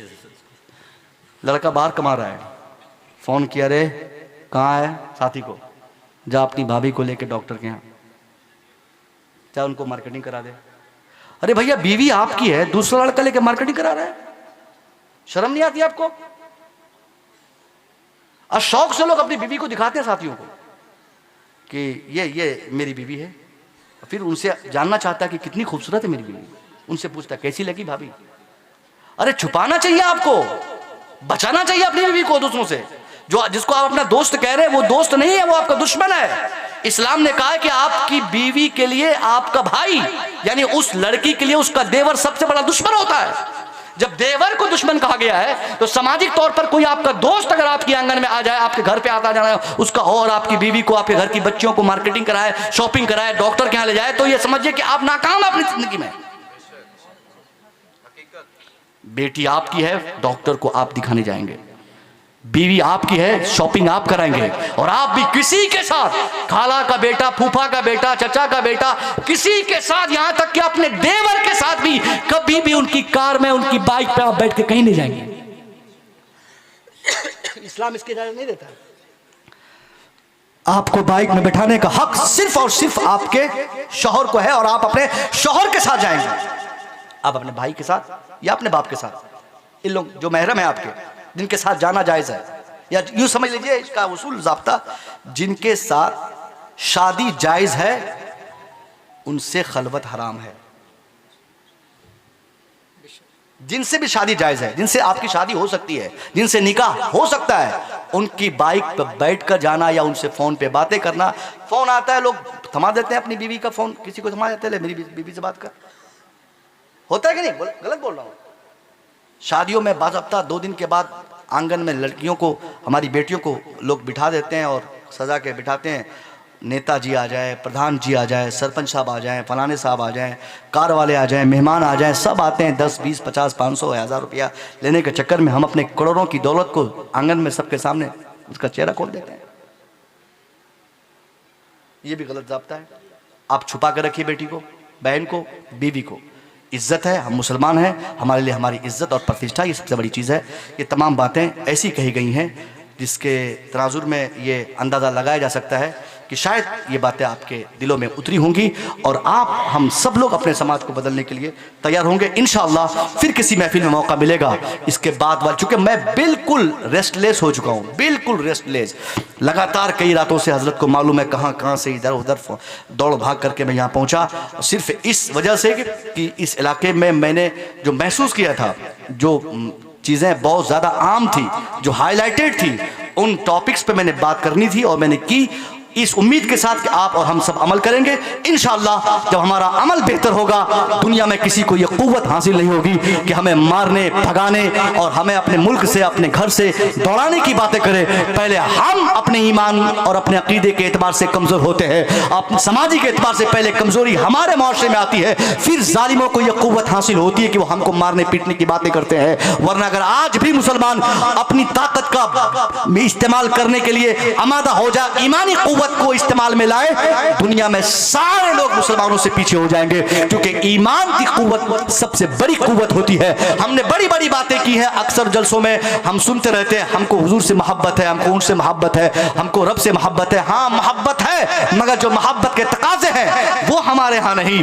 वो तकाजे ये कहते हैं कि साहब हम उस पर अमल करके अपने आप को हुजूर का सच्चा गुलाम बन के दुनिया को दिखा देंगे, फिर कोई भी हमारे समाज में हमसे शरारत करने की कोशिश नहीं करेगा। हमारी मस्जिदें वीरान होती जा रही हैं, हमारी मस्जिदों में नमाज पढ़ने वालों की तादाद अगर तलाशी जाती है आज की तारीख में, कितने नमाजी होते हैं? 5-7 नमाजी होते हैं। न बच्चा जाता है, न नौजवान जाता है, न हट्टा कट्टा जाता है, न यंग ब्लडे जाता है, सिर्फ बुजुर्गों के हवाले मस्जिदें छोड़ दी।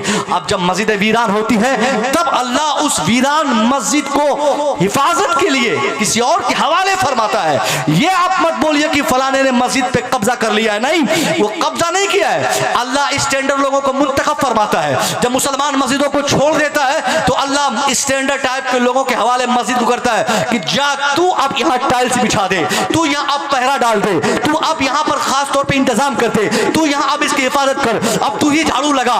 मस्जिद तो मस्जिद कल भी थी, आज भी है, क़यामत तक मस्जिद मस्जिद रहती है। बस उसकी हिफाजत की जिम्मेदारी कभी हमारी रहती है और आज किसी और की है। पहले हमने वीरान किया है, आपसे गुजारिश है अपनी मस्जिदों को आप वीरान न करें, नमाजियों से मस्जिदों को भर दें, तब जाकर समाज में बाहर आएंगी। नमाज पढ़ें, इबादत करें। शादियों में डीजे वाली जो बात आई थी, मैं तो पीटने वाली बात कर दिया था, हालांकि वो कहना भी जरूरी था, मगर ये उलमा कराम से गुजारिश है, हमारे चाहने से ही ये लोग डीजे लाते हैं। ये सब कुछ कर सकते हैं, ये डीजे लाएंगे, लखनऊ से नचनिया मंगवा लेंगे, कलकत्ता से पड़ाके मंगवा लेंगे, सब कुछ कर लेंगे, मगर निकाह पढ़ाने वाले गांव से ही मंगाना पड़ेगा। हम और आप तैयार हो जाएं कि निकाह हम नहीं पढ़ाएंगे, और ये सोचते होंगे कि दूसरा मौलवी पढ़ा देगा। कैसे पढ़ा देगा? वो उसको खौफ नहीं है, पढ़ा देगा निकाह हमारे गांव में आके, बच के चला जाएगा। वो मौलवी है तो क्या हुआ? अगर वो गलत को प्रमोट करेगा और उसकी वजह से गलती पर लोग आमादा होंगे और उसमें तब्दीली नहीं आएगी, तो इस वक्त हम ये फैसला करना भूल जाएंगे कि सामने वाला कौन है। आप सख्ती से आप ऐलान कीजिए, हजरत आप मस्जिद में ऐलान कीजिए कि हमारे यहाँ निकाह सिर्फ हम पढ़ाएंगे, और हम निकाह सिर्फ वहीं पढ़ाएंगे जहां पे डीजे नहीं होंगे। एक बार ऐलान करके देखिए ना, डीजे बंद हो जाएंगे। डीजे ही नहीं, एक भी पड़ाका, जिसको फटाका क्या बोलते हैं पता नहीं आप लोग, पड़ाका, एक भी पड़ाके की आवाज आई, इमाम साहब अंदर से कुंडी बंद कर लेंगे, हम अब जाएंगे ही नहीं। तो कौन निकाह पढ़ाएगा? वापस में खाना खा के सब चले जाएंगे, क्योंकि सिक्योरिटी साहब को तो खुतबा याद है नहीं। और अल्हम्दुलिल्लाह अभी हजरत आप कह रहे थे ना, सिक्योरिटी साहब को ये नमाज वजू बनाने का ढंग नहीं है, शुक्रिया मनाइए।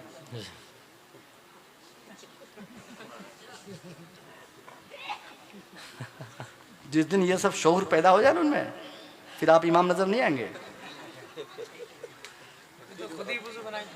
तो जब अल्हम्दुलिल्लाह शरीफ सही से याद नहीं है, फिर भी ये चाहता है कि मैं नमाज पढ़ाऊं। एक वीडियो देखा ना आपने, इमाम बन गया सिक्योरिटी साहब, किरात भी सही से नहीं हो पा रही है, क्योंकि लोग मुकाबला करते हैं ना, सदर साहब, सिक्योरिटी साहब, मेंबर साहब। अरे भैया आप सदर सिक्योरिटी हैं, अल्लाह का आप पर एहसान है, गांव में दूसरे लोगों से अल्लाह खिदमत नहीं लिया, आपसे खिदमत ले रहा है, तो आप कमेटी के सदर है, मौलवी के सदर नहीं है। क्या कहने हैं, जिंदाबाद। ये लोग कमेटी के सदर नहीं, मौलवी के सदर समझते हैं अपने को। अब गांव के सदर साहब हैं, मौलवी साहब के सदर कोई नहीं होते हैं। तो ये सदर साहब को खुतबा याद है नहीं, निकाह ये पढ़ा नहीं पाएंगे।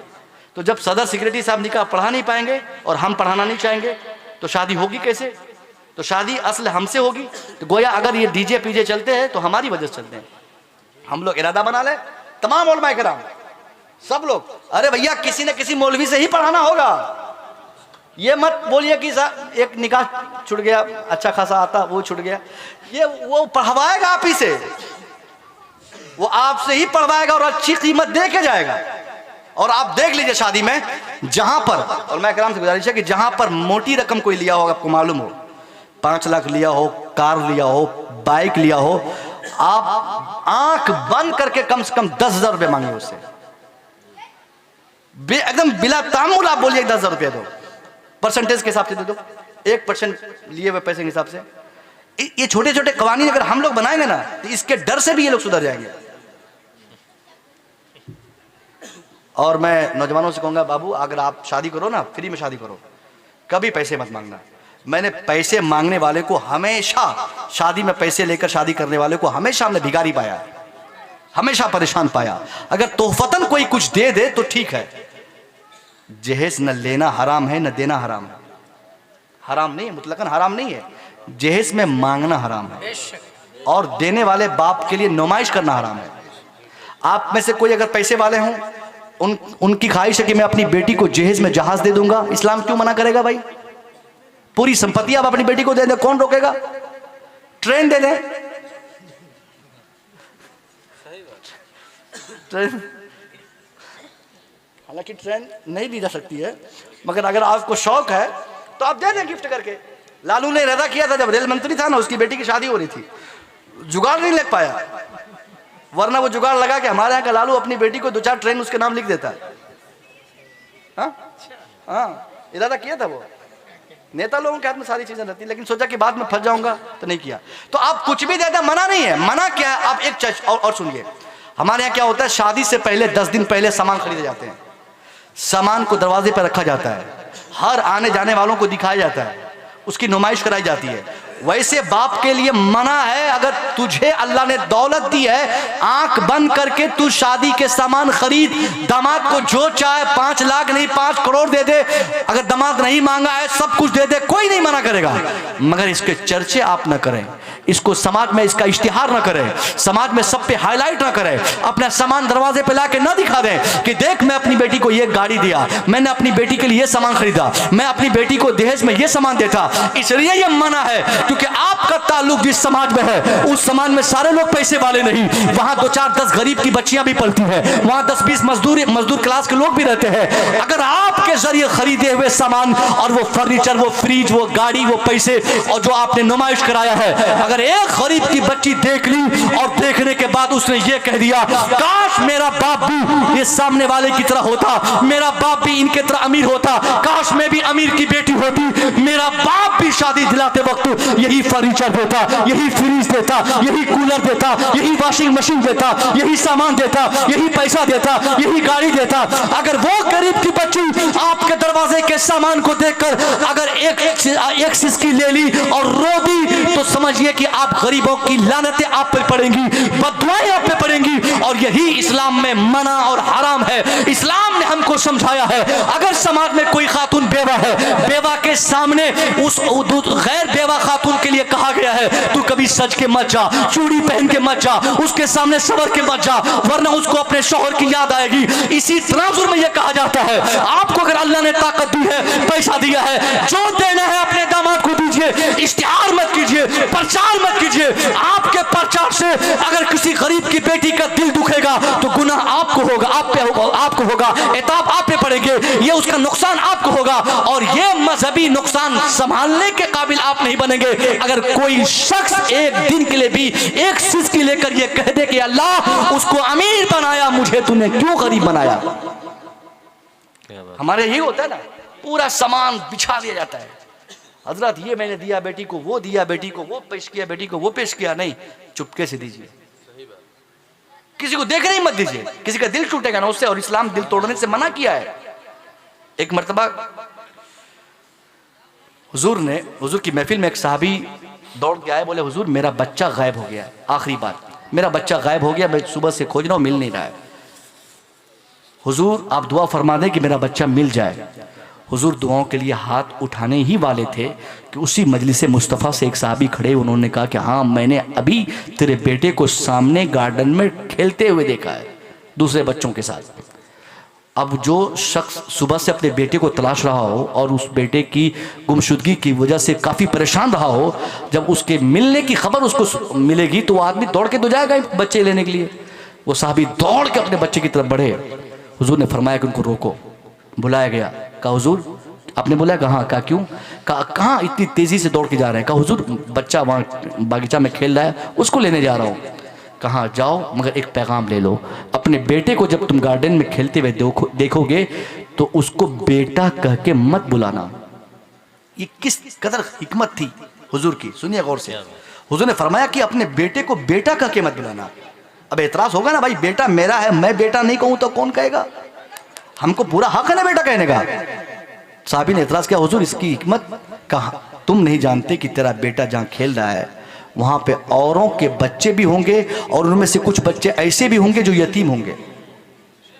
तू बहुत देर से अपने बेटे से अलग है, तू जब बेटा जुमला बोलेगा, मेरा बेटा कहां है ये कहेगा, इसके कहने में लताफत होगी, संजीदगी होगी, गंभीरता होगी, शिद्दत होगी, मोहब्बत होगी, अखुवत होगी, इसमें एक तरह का प्यार होगा।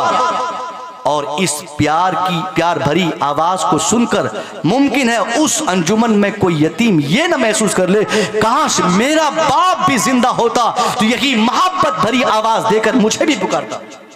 इसलिए हुजूर ने मना किया था। तो आप भी अगर शादी कराते हैं खूब खर्च करें, लेकिन आराम से, इंशाअल्लाह किसी महफिल में मुलाकात होगी तो बातें होंगी। बहुत बड़ी बात है आपने समाअत की, बहुत अच्छा खिताब आपने सुना, और वो भी ऐसे माहौल में जब आपके खुसूसी शायर बैठे रहे और आपने तकरीर सुनी। यह आपकी बहुत बड़ी कुर्बानी कहूँ या करामत कहूँ, मेहरबानी है।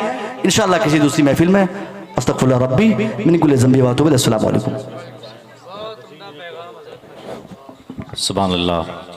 अब बिला ताख़ीर हिंदुस्तान के उस अनमोल लहजे से आप मुलाकात करने जा रहे हैं जिसे लोग मोहतरम ग़ुलाम गौस ग़ज़ाली साहब के नाम से जानते हैं। आप हज़रात से अदब के साथ गुजारिश है कि ज़रा मोहब्बत से एक मरतबा दोनों हाथों को उठा कर कह दें, या रसूल अल्लाह। हया जिसमें नहीं है वो शबाब अच्छा नहीं लगता, बिखर जाए जो खिलकर। अरे बैठे भाई, बैठे भाई, या जो काम से जा रहे हैं वो फारिग होने के बाद से आ जाएं, जो किसी काम से जा रहे हैं वो फारिग होने के बाद आ जाएं।